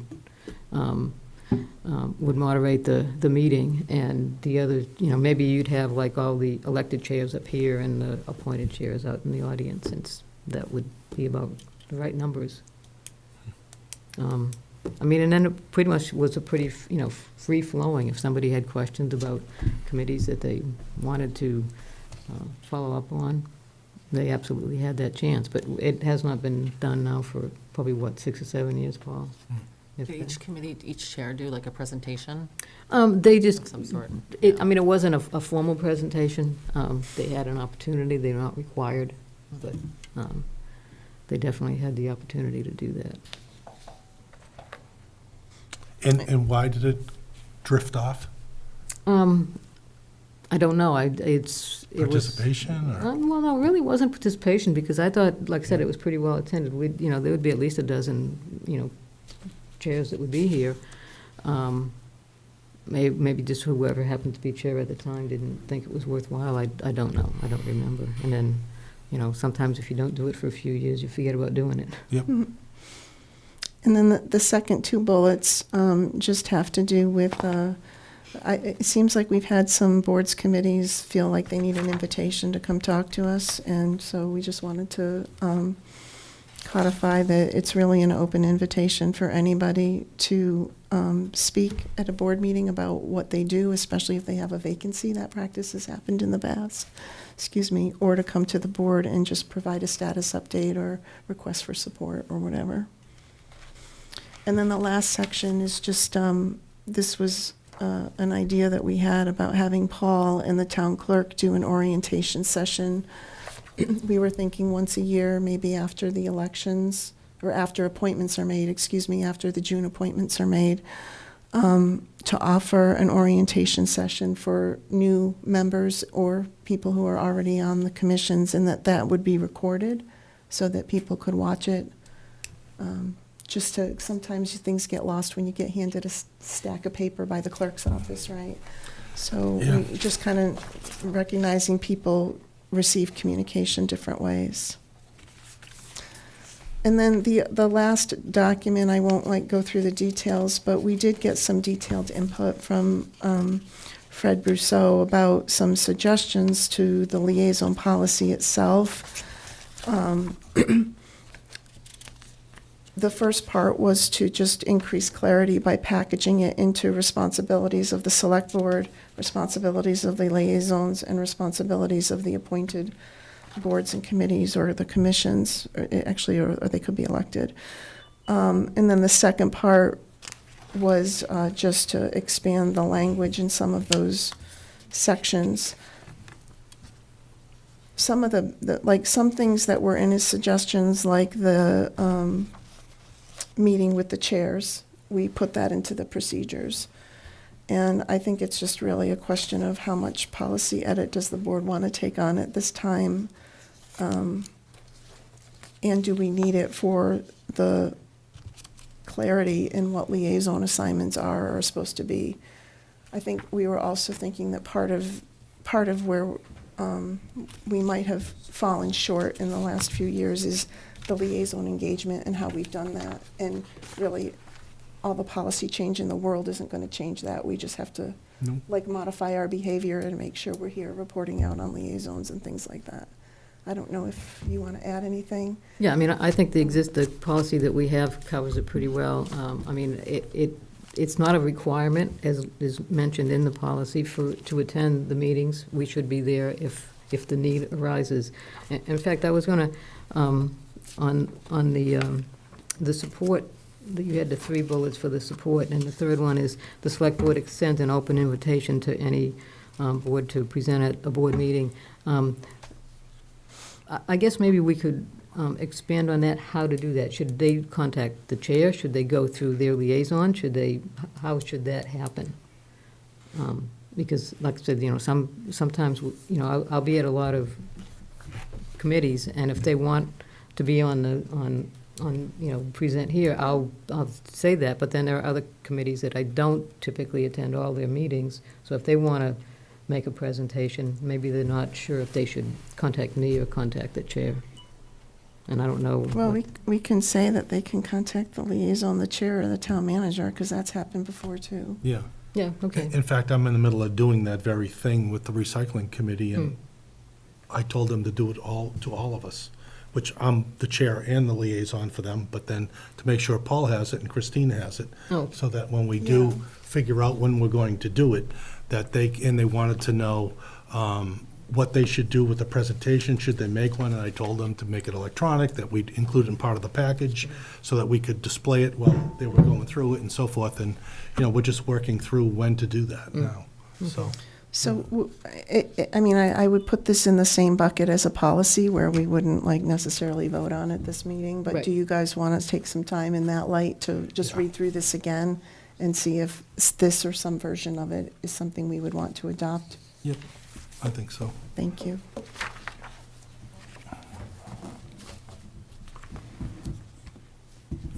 Are you missing a signature? Actually, excuse me, Mr. Chairman, I was just going to ask if I could ask you and the board a question, just back on the bond sale motion. Sure. The last thing I recall, Board Member Timmons had asked a question about the Standard & Poor's, and then the town manager answered it, and then I added some comments, but I apologize if I missed this. Does the board recall someone making a motion, then taking a vote on the bond sale? Yeah, we did that. I'm sorry. Okay, I missed that. Don't worry, I missed a few things, too. The reason I asked is bond counsel sometimes watches video recordings. No. Okay, great, thank you. Sorry, I missed that. No worries. I didn't read the whole motion, I just said, yeah. Yeah, she just She said referenced as the motion. presented. Yeah. Thank you, I appreciate it. And then I would just, you want to go down the list, Mark? Yeah, we can go through this list. Status I know, these. so the first 2 we just covered, Yep. right? Onboarding, liaisons, communications. That's something, I've actually reached out to all my, and this would be a new liaison for me, but I've reached out to all of mine to try to sit down with them to go through all their issues, anything else that they may not have included in the survey that we sent out. And I also, as I was going down through all this to do that, I asked Paul if he could try to work with the clerk to try to identify the chairs and update the list on the appointed and elected officials so that it's clear who the chairs are. Because sometimes, for me, I'm thrashing through trying to find who they are. And I asked Paul, and he said he wasn't sure in some cases. So we really need to get that up so that we can get that going. So that's the broad piece that I've gone through. Let's see, the next one is the Board of Registrars. To have a discussion with Board of Registrar Representatives. Did you have anything on that, Paul? Because I don't. I don't. We can schedule that now. I think, my understanding was that comment came from Tom Fall, if memory serves me correct. And I didn't want to approach Tom recently because I know that there was a personal issue going on in his life, so that's why I held off on that. But I think now that I saw him back in the building today, I'm much more comfortable reaching out to him. I mean, that's one of those pretty much under the radar committees Yeah, as it exactly. is. But I mean, the conversation couldn't hurt. Yeah. Yep. Next one's on the Tree Committee. So the tree committee, I've talked to the tree committee a lot this month, and they, in regard to their feedback from the survey from last year, they stated that this past year, you know, their focus has really been on enhancing their relationship with town staff and officials, and integrating the tree committee more into town decisions. And you know, I think the planting on the common was a really successful project for them, and they really loved the way that went. The collaboration with Christine being the tree warden, as she's very active in their committee. I think that they're feeling like a lot of this feedback is no longer applicable, really, and that they think that they have a really good foundation to be more effective going forward. So I've gotten a lot of really good feedback for them. They did. I did talk to them about annual roundtables potentially coming back, and they were really excited about that. You know, I think there's a lot of opportunity there for them, and committees like the Clean Energy Committee and the Conservation Commission. There's a lot of overlap. So that comes up often, having some sort of roundtable with the other committees and chairs, and they really like that idea. And they also would like to come in August and present something to the board, like we were just talking about. So they did mention that. Yep, I mean, that's fine. The one thing I did mention, and I mentioned it to the recycling committee just today, actually, is that, you know, sometimes in August, they don't get quite the audience that they might get, and just consider that. And I guess what we do have on the agenda for, like, the first meeting in August is the goals. So that'll be might be the second one, might be the appropriate one, so, but that's fine. Yeah, but they have a lot of input, and it was all very good, I think, compared to what came back in the survey results last year, so. All right, let's go down. The liaison engagement, I think you've kind of covered that. Oh, well, these were comments specific to the Council on Aging Board, so I did meet with the chair. I got myself assimilated because this is a new liaison assignment for me.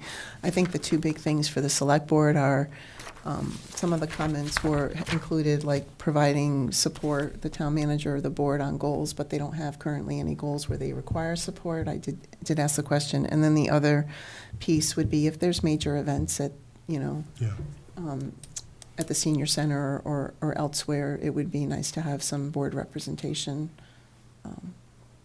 And I know that we do have board representation at some of those events now, but, so we just need to keep that in mind along with everybody else who has events.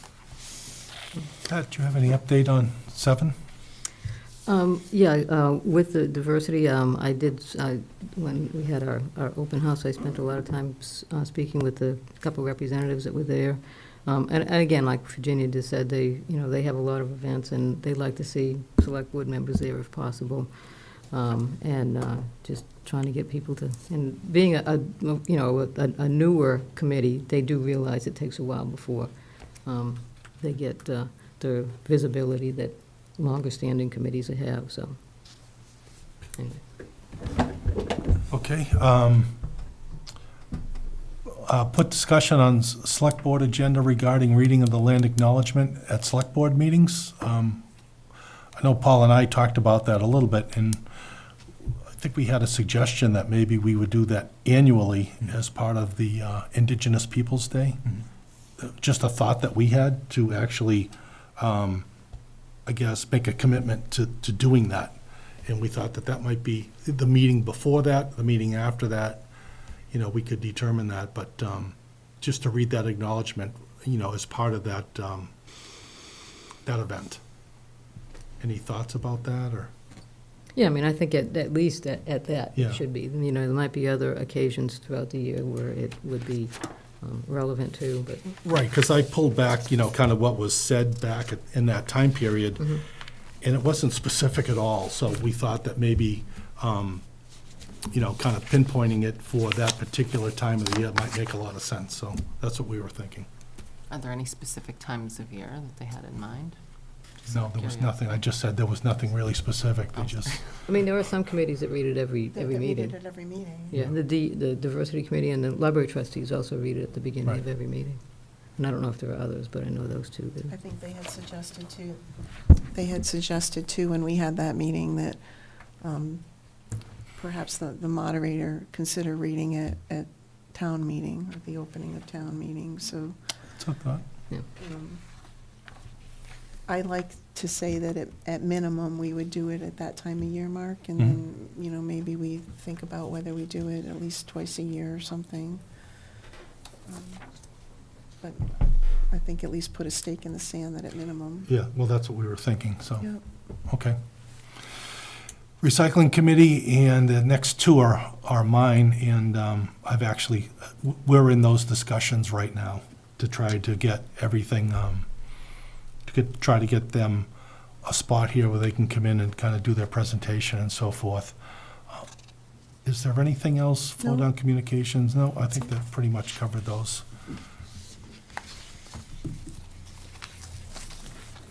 And I think that's it, right?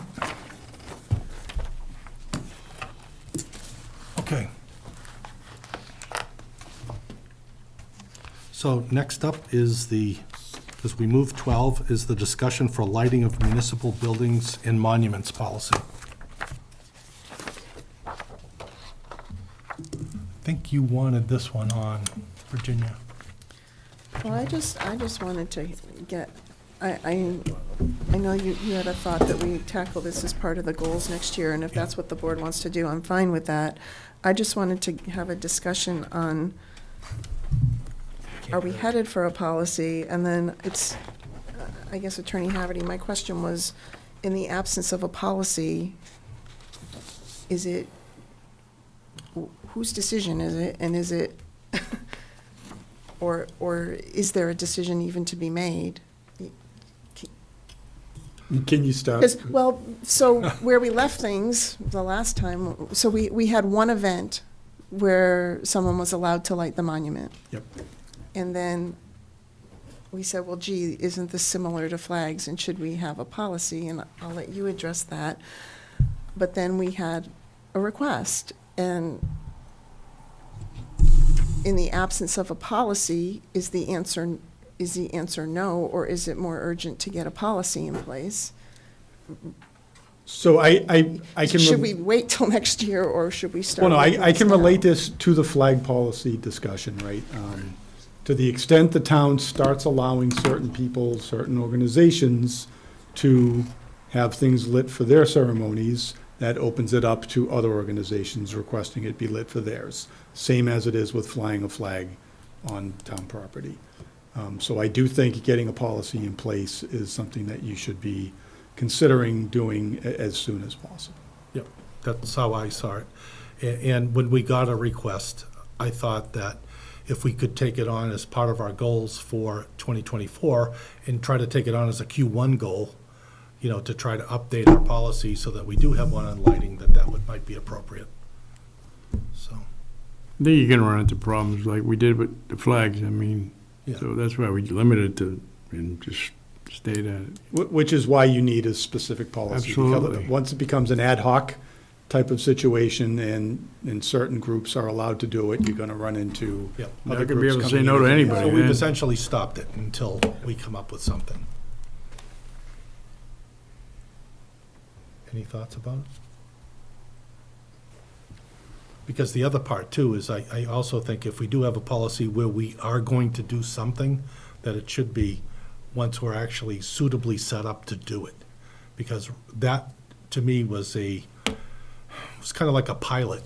Was just, let's see if this works type of thing, very manual and so forth. It wasn't like the start of some automated system that, we were gonna start turning on. So like for that particular event, we didn't have blue lights, we put like blue filters over them or something? Or it was- Yeah, they were all manual, it was all just, let's see what this looks like, what this does. Paul, are you, at one of our meetings, you said you were going to look into like getting colored lights or getting it automated. Is that going on right now? Yeah, So we're you're working with, moving we're working with DPW to install permanent lighting on the monument and the common, but not color. It was just Right. illuminating the monument and the common. But we're trying to work around the event schedule and also recognizing that it's not so just easy to open up that ground there because of all the irrigation lines and power lines that are out there. But yes, we're working with Christine Clancy to get that achieved. Are you looking to see if there is an opportunity to make that so that it could be? Okay. Yeah. I'm not saying we should or we Yeah. shouldn't, I'm just wondering if you are. So what are some of the considerations that we need to start thinking about? Flags, it was, we're only going to allow 3 types of flags, but where you're talking about lighting a monument, are you going to select the events, or do we say, okay, well, a given event can have it for one night, but it's not going to be all month or all season long, or is it event driven? Do you know what I'm saying? Like what are the things that we think about? And is it a policy specific to this monument? Because there's another policy about lighting buildings, right? There's a bylaw or something about illuminating town buildings. Well, it's illuminating buildings in general. There's not Okay. one for town buildings. Yeah, right, exactly. But Well, you're talking about just having a white light to showcase the monument, yes, correct? exactly. Right, so not for any specific Right. event. But No, but he was also talking about getting the capability you to could have the automate capability of colors. Right. altering that if you wanted Right. to. Yeah. Yeah, So that we could use it for You specific. could use it for So specific the real events. question, if we have a policy, it's, do we want to get into that? If we did, how would that look? Like Virginia said, will we say there's 4 times? But I think that's the whole policy discussion. Right, Right. right. So It's just like the flag discussion. It's Right, a question of exactly. government speech versus private speech. So when do you think that you would have an idea as to whether or not you would be able to do even colored lighting? That would be my Oh, first it question. can get done. It can get done. Anything's possible, yes. No, I know anything's Yeah. possible, but are you looking at doing that and, I would say probably by the end of the summer, it should be done. okay. Yeah. So is that when we should take this up, or? First quarter As is one what of you're our talking about, goal in first quarter, Q1, just to sit there and say, hey, here's what we have, here's the amount of effort that's required to do it. And the other question I have, is the monument the only thing we're going to include in this lighting policy? Well, and if we go down this road, do we need to revisit the flag policy also? Because they're kind of one and the same in my mind, to be honest. Well, it may be part of, it may be just another paragraph in this, I don't know. Well, my sense is that this would be a policy about lighting the monument, because we're talking about implementing lighting capability for the monument. That's kind of my first reaction. But my other question was, is there anything that town council, is there any, like when we did the flags, you did some research for us and stuff ahead of time. Is there anything like that that would help to inform our process? I can What's look. the answer? I don't know. Well, the answer is certainly I don't know. I can look, but I'm going to guess it's probably not quite as well established as it applies to, Yeah. lighting as compared to flags. Right, But I can certainly look into that. Yeah. okay, thank you. But I do think that whatever we do as a policy should also include, if we're specific to the monument, that's fine, but we should also make a statement regarding other public buildings that no, It doesn't apply to them. exactly, and that no altered of colored lights will be used in those locations, something along that line. Could we get whatever the existing bylaw says? There is no Oh, bylaw I on thought there was on something. lighting. Okay, No, it's just for illumination, for brightness and so forth. okay. Okay, so we'll take that on as a goal. And Paul, when you do get that, that would be a good timing for us to get it on the agenda. Okay. Okay, board and committee meeting minutes.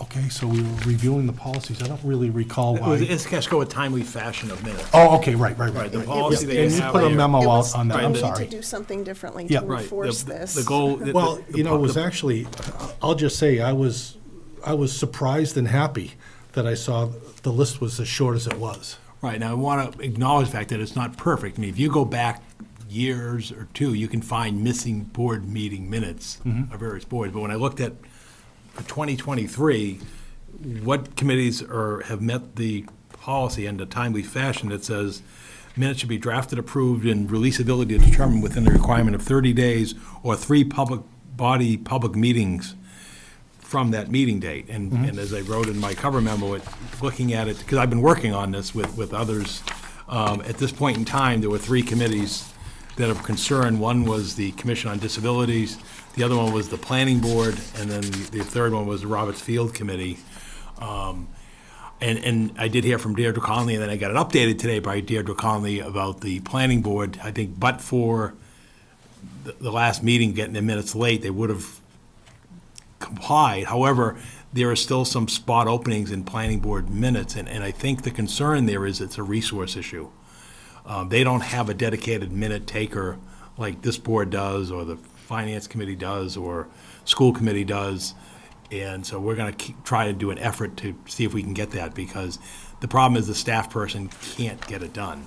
So, you know, unlike the Conservation Commission that has a person, or the Historic District Commission, it's a real struggle for them. And so that's why, you know, the message I got from Deirdre was, well, they'll have the recent minutes done, but they still have this meeting from April that's don't have a draft for. So we'll try to work on that. But by and large, and then I did have Jose Negron, who's on the Commission for Disabilities by his position as building commissioner.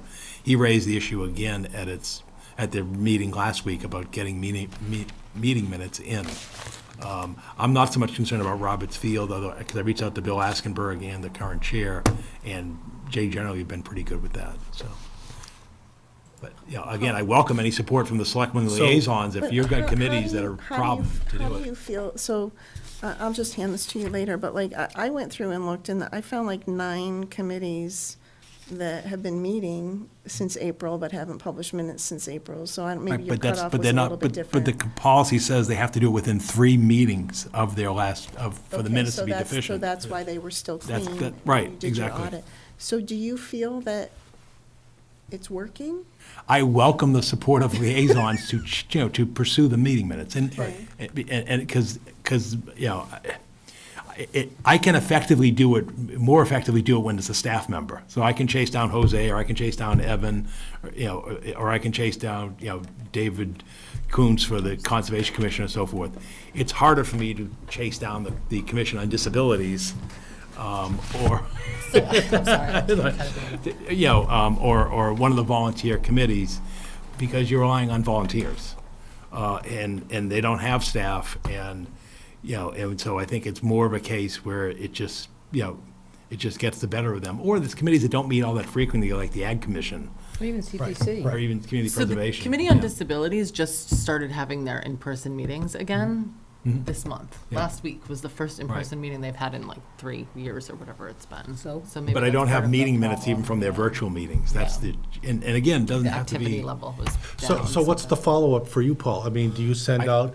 I check it at least quarterly Okay. to basically No, see what's but going on. when you see something like this, do you send when an email out I send to an the email out to chair? the chair of the committee. Do you copy the liaison? No, I don't. Maybe I that can do would that. be helpful. Okay, I'll do that. If you copy the liaison, so the liaison has the ability Okay. Good to idea. be in touch, because I've been in one of those situations and it's been rectified Okay. just by me finding out about it. All right, that will work. Sometimes they have everything, they just haven't sent it in. That'd be great. And then that way you'll know what I'm doing at the same time. Well, I Okay. think so, because you're suggesting the same thing, that you could use some liaison help, so. Okay, all right, great. We'll do that. I would also just like to remind folks, when Mark and Paul Haverty did the minutes policy that we adopted, there is a clause in there about committees that don't meet frequently, and how you can still get your minutes out there. Like, if the committee agrees that, for example, the chair can approve the minutes or whatever, you don't have to wait a year or two till the next meeting. So we might want to make those committees aware of that. I don't recall now, did you include that as part of the packet for new committees and boards onboarding? I don't know, but I'll check. It should be. Do you want to I was scare just- new committee members? They should be aware. Well, but Yeah. they're It's part of not the likely to clerk's be the packet. ones that would. No, I know would that, but they be- should Should be, be aware of the they should be aware. requirement. Well, Well, and the packet is for the whole board, not just the new Right. committee members. It's a reference for the No, that's existing. Well, We're so, talking yeah, about there the is so Tricia has a public body checklist for creating and approving meeting minutes, but we could add the select board meeting minute policy to that. I'm 'Cause just that was wondering if That was that's, flowed out to all the boards and committees and commissions, Yep. so I think that's a good catch, Mark. yeah, might be worth it. Yep.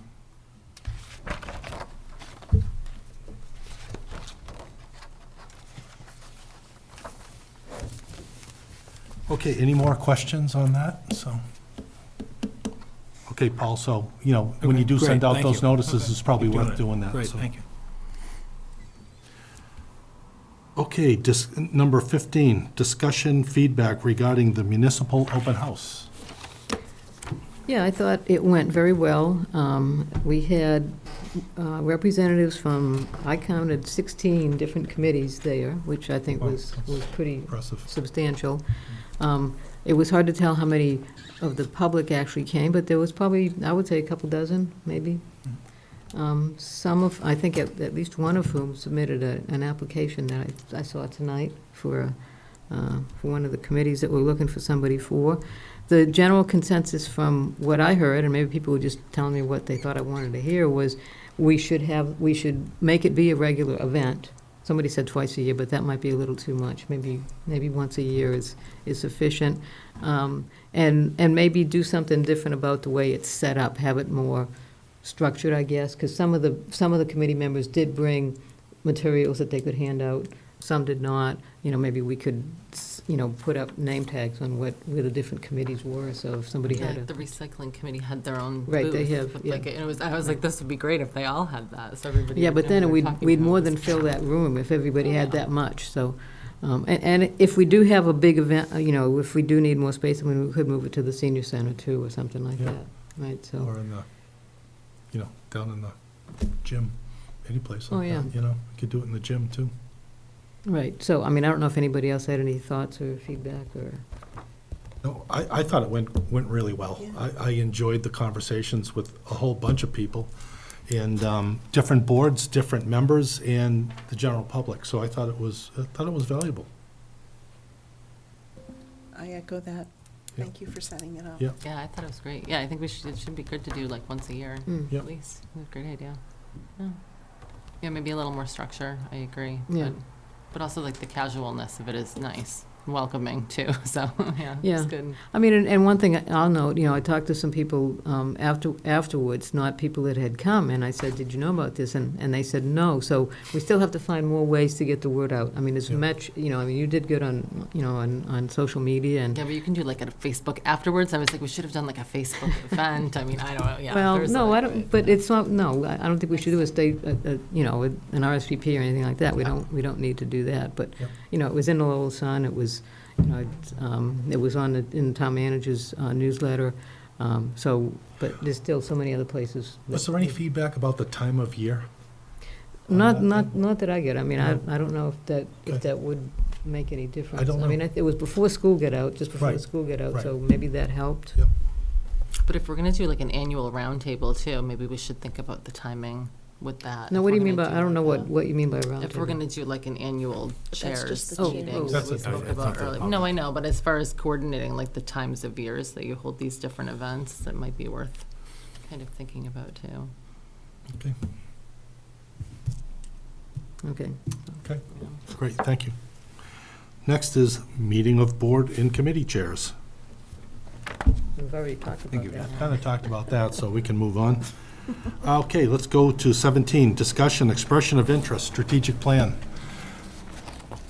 Yeah, Mr. Chair, we received 8 responses to the expression of interest, and actually we got a 9th response from NIMCOG that withdrew their interest. You have them in your materials.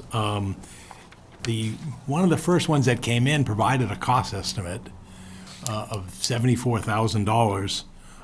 And again, it wasn't an RFP, but I think the depth of that one, and then you're looking at the others, and given what we know Shrewsbury paid for theirs, I think you've got a real sense that the cost for this kind of thing is probably somewhere in the $80,000 to $100,000 range when you look at, some of them were an email and others were rather voluminous detail, but I think it does give a good insight if the board wants to go that way about how you would structure an RFP in terms of what you'd be exactly looking for, because looking through the 8 expressions of interest, there are varied approaches on how the different firms would conduct that, and obviously how you do that would affect your cost as well. So I'll just stop there at this point in time. But that's I think we at least now know that there's interest out there, and I think it gives a little bit of insight if the board were to go down that route. What it would entail. Generally, you're probably talking a year. I mean, some talked about a 6-month or 9-month schedule, but it's really going to depend upon if the board wants to tackle this and how you would go about tackling it. And then I think one of the key messages that you see from this thing is you want specific measurable outcomes and action items that you can then go back and examine, as opposed to, great, blanket statements that are hard to sort of quantify and go back and evaluate on. I'll stop there. So Paul, how did people find out about this? Did you send it out to people you knew? We put it or- in Combis, which is the state's procurement thing. We put it in the Central Register, which is the state's notice. I asked Evan to put it out on the listserv. So we basically shut it out to the planning community. We're planning professionals like this would come across this, either the planning listserv in Massachusetts or the state's procurement Combis. And then the Central Register is another avenue. But it's, I did get a few inquiries along the way, and I did respond to them, and then therefore, most of them came in the last few days, as you would expect most of them do. Although the one that had the cost estimate came in like the first week. We're like, okay, this is interesting. Some people got it, and go from there. So, but yeah, that's how we put it out. We put it out to places where it would be seen by the planning community. Okay, I mean, I have to say, I'm not ready to make any decisions on this. I just finished reading all these things today. And, I wanted to go back and kind of, compare them one to the other and what they, to see what we thought might be the way we want to go. So, I mean, I guess that's my comment right now. I'm not ready to talk much more about it. The other thing is you don't have an appropriation for it either. I was looking for 2 things from this process. The first was, are there sources out there that can help us with this? And I think the answer is yes. The second thing I was looking for is if we were to proceed with a recommendation to create the strategic plan for Chelmsford with the specific actions and goals that can help guide our future decision-making, what is the ballpark? What number are we asking town meeting to approve or to appropriate? And that I still feel a little less satisfied. I know Shrewsbury told us they spent about $80K, is that right? Yep, and then the responder who provided the $75K estimate was had a little bit, I think, of a culled down approach from a couple of the other respondents, and it was like a 6 or 8 month plan versus like a year. So I don't know if it would be, we have time, I don't know if it would be worth looking at some of the other respondents who cited like towns in Massachusetts. Some of them were big cities, so it's probably not comparable, but like Holliston was one, and I noticed Winchester and Methuen, those are probably a little bit bigger than we are, but could we reach out either to those towns just to say, hey, what did you, for the scope of what this effort was, what was the scope and how much did you pay? Because I'm not, some of them weren't, we'd have to, and I'm happy to sit down with you, Paul, because like I made some notes on, well, they worked with this town, and it was a strategic plan, or they worked with this town and it was something different, right? So it's like, how do you get a couple more data points to know that if we were to appropriate 80 to 100K, we can, the worst thing that can happen is you appropriate money and then you can't fund what really you want to be done for the output that you need. So I just would like to figure out a way where we can sanity check what is that number, and can we get what we need for 80K? And Well, I think. I liked the Shrewsbury plan because it was actionable, right? It was exactly kind of what we've been talking about. I think the Barry Dunn one might go into a little bit more in depth than they did, but it's just my guess from reading what the document said. And I agree with Pat, I need a little more time with the documents. Yeah, and I wonder, could we reach out to them and ask what it would cost for this, for what they're proposing? Yeah, I think if I reach out to them A verbally, they'll range. give me a range. Yeah. Nobody wants to put a price down at a Well, non. let's just And get the I range think so we know I think what the we're range asking. is a really good way to pose the question. Yeah, because even like Shrewsbury, that was how many years ago, and it's probably Right. 25% more now. Okay. So that's the part that I'm not comfortable with yet. No, I can do that. They're all looking to, I mean, when I acknowledged the receipt of their responses and told them that the select board would have to review these and I'd be back at them at a future date, I'm willing to reach out to them over the next couple of weeks around the holiday to get an idea of a price range for what it would Yep. be for what they propose. And then In the report back meantime, to you. maybe everybody can take a little bit more time with some of Mhm, these. sure.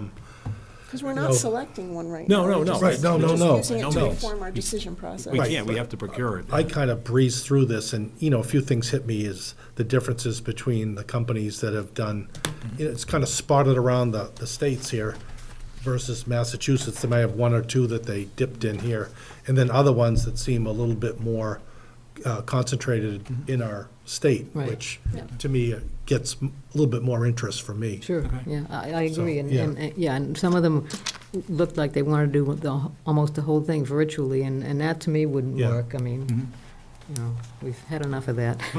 Yeah, because the last thing we want is just a pretty report that sits in a drawer and nobody really does much with it, so. Okay. We need to get something that can really work for us, so. Okay, Thanks so for why don't doing we, that, Paul. I'll chase down the cost. so if you can get some estimates, so at least we have an idea, so if we do put a warrant out there, that we know what we're asking for. In the meantime, gives everybody a chance to kind of read up, okay? Okay. Next is Town Manager Bid Awards. Yeah, thank you, Mr. Chairman. I'll try to go through these quickly. They're all pertaining to Public Works. The first one is the HVAC rooftop units at the McCarthy and Parker Schools. There were 3 bids submitted. Seeking the board's confirmation to award it to the lowest bid, which was Ambient Temperature Corporation, the amount of $278,000. The second one is boiler replacement at Chelmsford High School. There were 2 bids submitted. They're seeking the board's confirmation to award the bid to Performance Plumbing and Heating in the amount of $384,288. The third one was for kitchen remodeling and upgrade at the McCarthy School. 1 bid was received, and that was for Picard Construction Corporation in the amount of $930,559. The fourth one was catch basin cleaning and street sweeping, debris removal. There was 1 bid received from our previous vendor, WL French, in the amount of $128,945. The next one is the Ayotte Field Improvements, Phase 1. 3 bids were received. The recommendation for confirmation is for Sunshine Paving Corporation, the amount of $270,000. And the final one was HVAC Building On-Call Maintenance in Town and School Buildings for the upcoming 3 fiscal years. There was 1 bid received, NB Kenny, who's done the work for the past 6 years, and the bid amount is $834,384.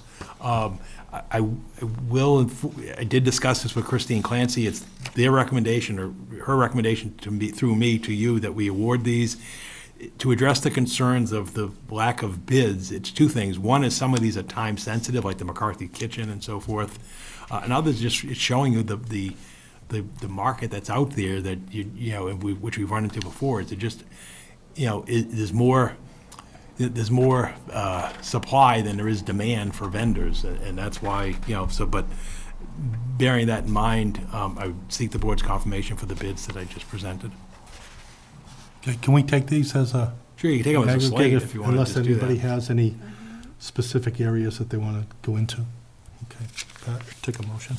I'll make a motion that we approve the town manager bid awards as presented. I'll second. All those in favor? Aye, 5-0. Thank you, Mr. Chairman. Yep. And then I'll be brief with my report this evening, just to give the board in the community formal notice.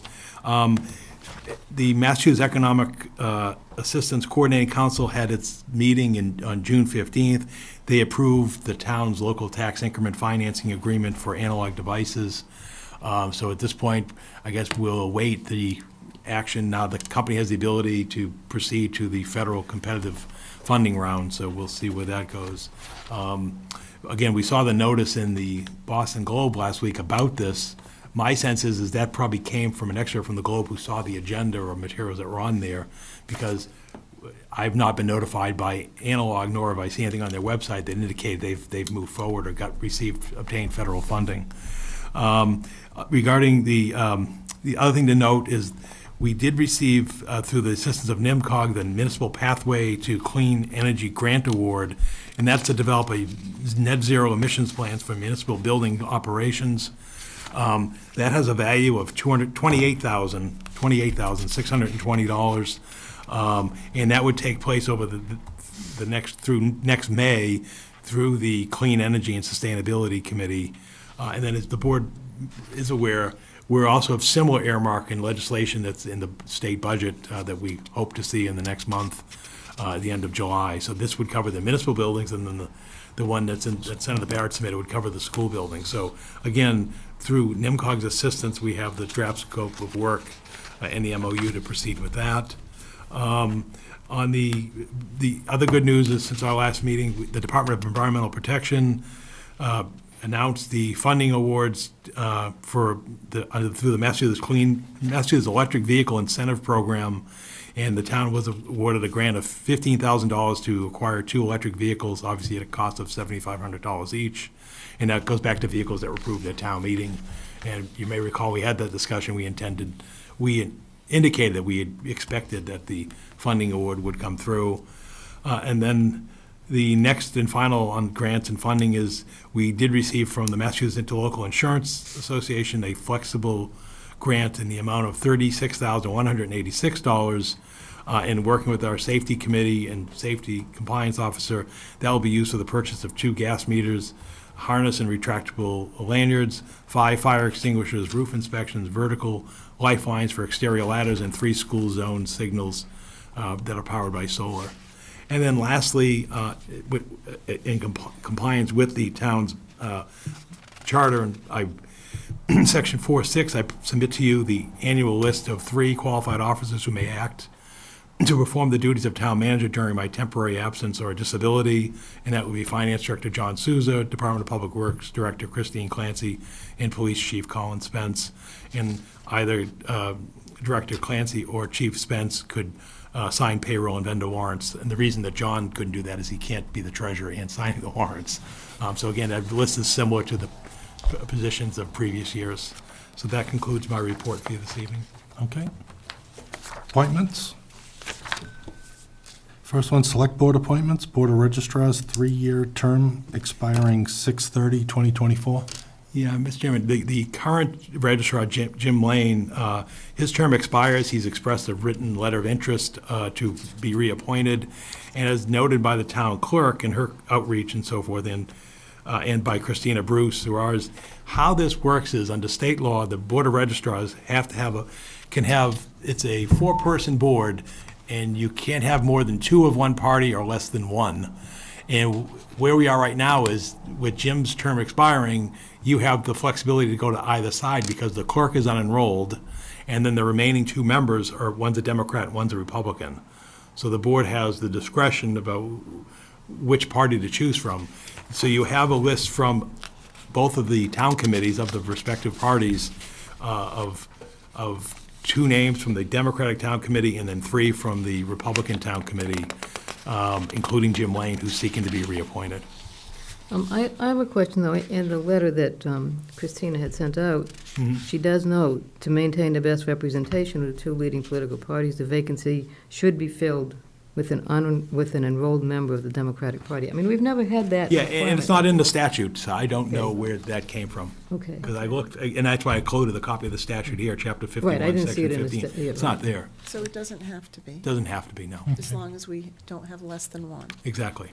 So like next year, what often, next year you won't have, depending upon where you go, you may not have that option. It's only when you have the equal balance, you can go either direction. Or if the clerk were of a party enrollee, then you would really be cemented because you'd have the 2-2. You'd have to only go to one party. But here, where the clerk is not a party enrollee, you have the swing position, for lack of a better term. Okay. Any more discussion? Any nominations? I'll make a motion to reappoint Jim Lane. I think he's done a good job, and I know he's on the Republican Party, but I'll second that. All those in favor? Aye. Aye. Okay, next one's Clean Energy and Sustainability Committee. And I'll probably butcher. I'll let you go deal with it. Good luck. Yeah. Well, we have one candidate. Let's go there. Oh, yeah, I'm not even going to go there. well, I'll make a motion that we appoint Srilatha Rajkumar to the Clean Energy and Sustainability Committee. Excellent job, Pat. I'll second. All those in favor? Aye. And then on town manager appointments, I'm seeking the board's confirmation to Rodney Cleaves for unexpired 3-year term as an associate member of the Board of Appeals for a term ending 6/30/2024. For the Permanent Building Committee, Michael Moore for unexpired term ending 6/30/2025. And then the reappointment to the Ag Commission of John Swenson for 3 years, Conservation Commission, John Swenson for 3 years, and Middlesex Canal Commission, Lisa Grasso for a 3-year term. Any motions to confirm? I'll make a motion to approve the appointments as presented. I'll second. All those in favor? Aye. 5-0. Great, thank you. Okay, next up, appointment of town legal counsel.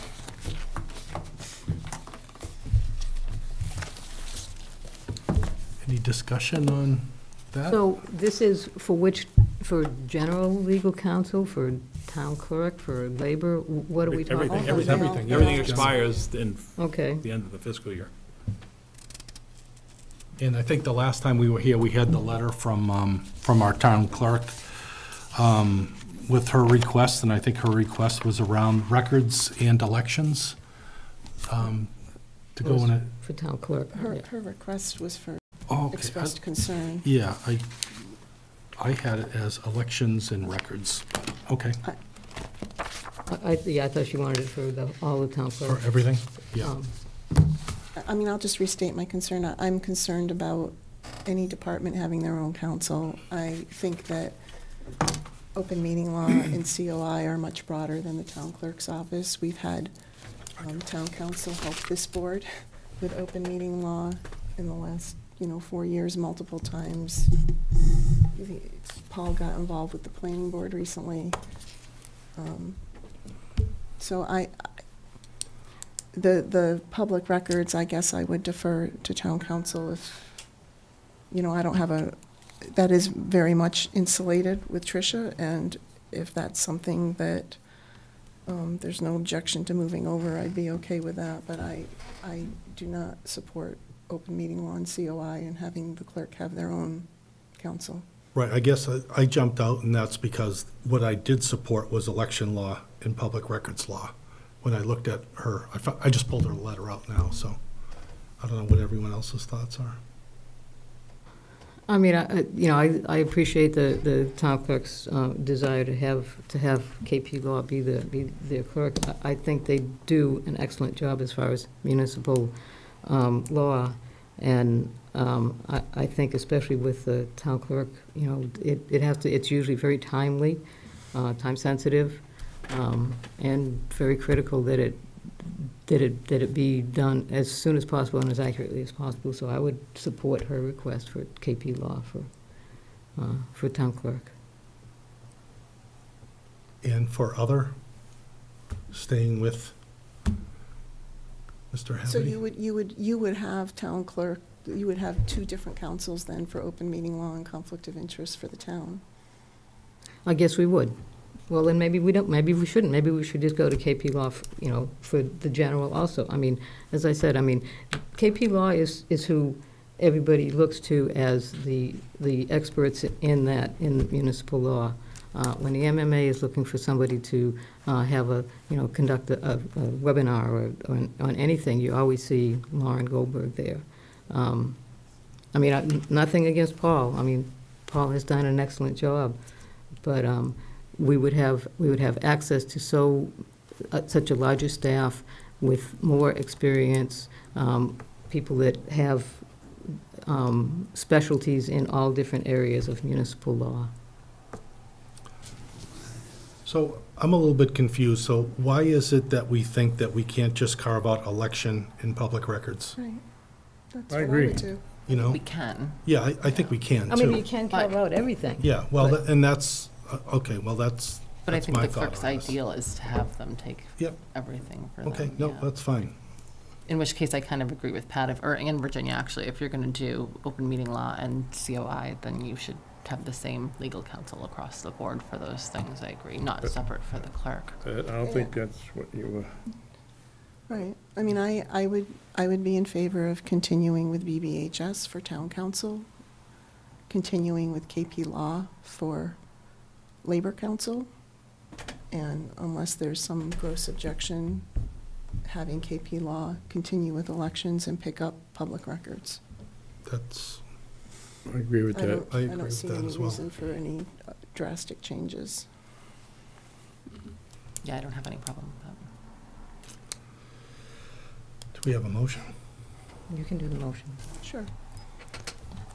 I will make a motion to appoint BBHS as town council, to appoint KP Law as labor council, to appoint KP Law as special counsel to the select board for the town manager, and to appoint KP Law as special counsel to the Board of Registrars and the town clerk for elections and public records. I'll second that. All those in, Just an amendment, isn't the town manager labor council? So it just seems a bit redundant that you have to have town. it's just that we have two different ones, so I think. Right, but it's the same firm, so No, I it just. understand that. it I just- would just like to make it clear, that's all. Okay, all right, okay. We could go to somebody else for. Okay. Yeah, we did it last year, and I think that's Right. what you Okay. That's fine. maybe, whatever. That's fine. All those in favor?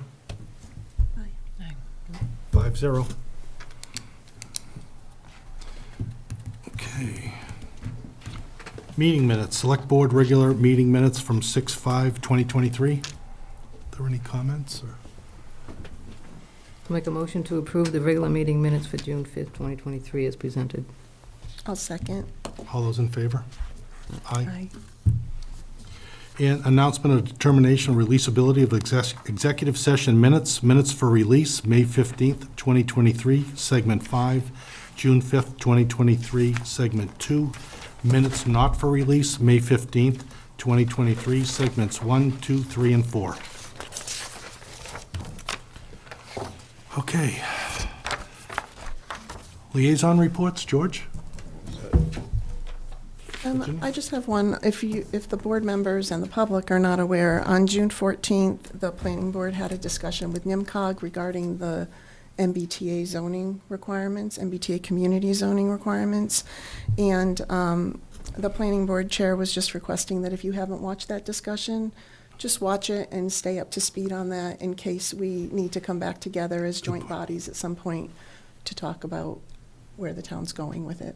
And that's 6/14, correct? June 14th, yep. Okay, great. Aaron, anything? Pat? Yeah, a couple of things. We've had several ribbon cuttings since our last meeting. The first one was Aunt Margaret's, which is up in North Chelmsford next to Mahoney's. They're under new ownership. They do crafts, and they have a lot of classes there on helping you knit and do all kinds of other stuff with crafts. So Aunt Margaret's has new ownership, and it's not Margaret. I don't remember her name. Traveling Trainer had a ribbon cutting out back behind the town offices. They do on-site fitness, they have on-site fitness equipment that they have in a van that they'll bring to your location, your home, your business, and allow you to do a workout basically on-site. And they have instructors that will keep you in shape. Allied Health Center in Bethel Therapy is on Summer Street. They provide therapy and they also provide locations so therapists can have an off-site location where they can meet their clients. It's a, very, very welcoming location. So that's again on Summer Street. And Summer Place, completely renovated their entire inside. They've upgraded everything and it really looks good in there. I know they always serve good food and they always have great activities and things, so Summer Place on Summer Street, obviously. And also 3 new Eagle Scouts a few weeks ago received their Eagle designation, Sean McCluskey, William Stafford, and Tomas Wetzel. Great, thank you, and I'm all set. So I will take a motion to adjourn to executive session. Okay, I make a motion that we adjourn to executive session, not to return to open session to discuss a complaint against an employee pursuant to Mass General Law 30A, Section 21A1. Discuss strategy with respect to litigation regarding the North Chelmsford Water District PFAS claim, strategy with respect to litigation regarding Ledge Road commercial truck traffic, and to review executive session meeting minutes of June 5th, 2023, segment 1. I'll second. George? Aye. Virginia? Aye. Aaron? Aye. Pat? Aye. And I'm aye. We're adjourned.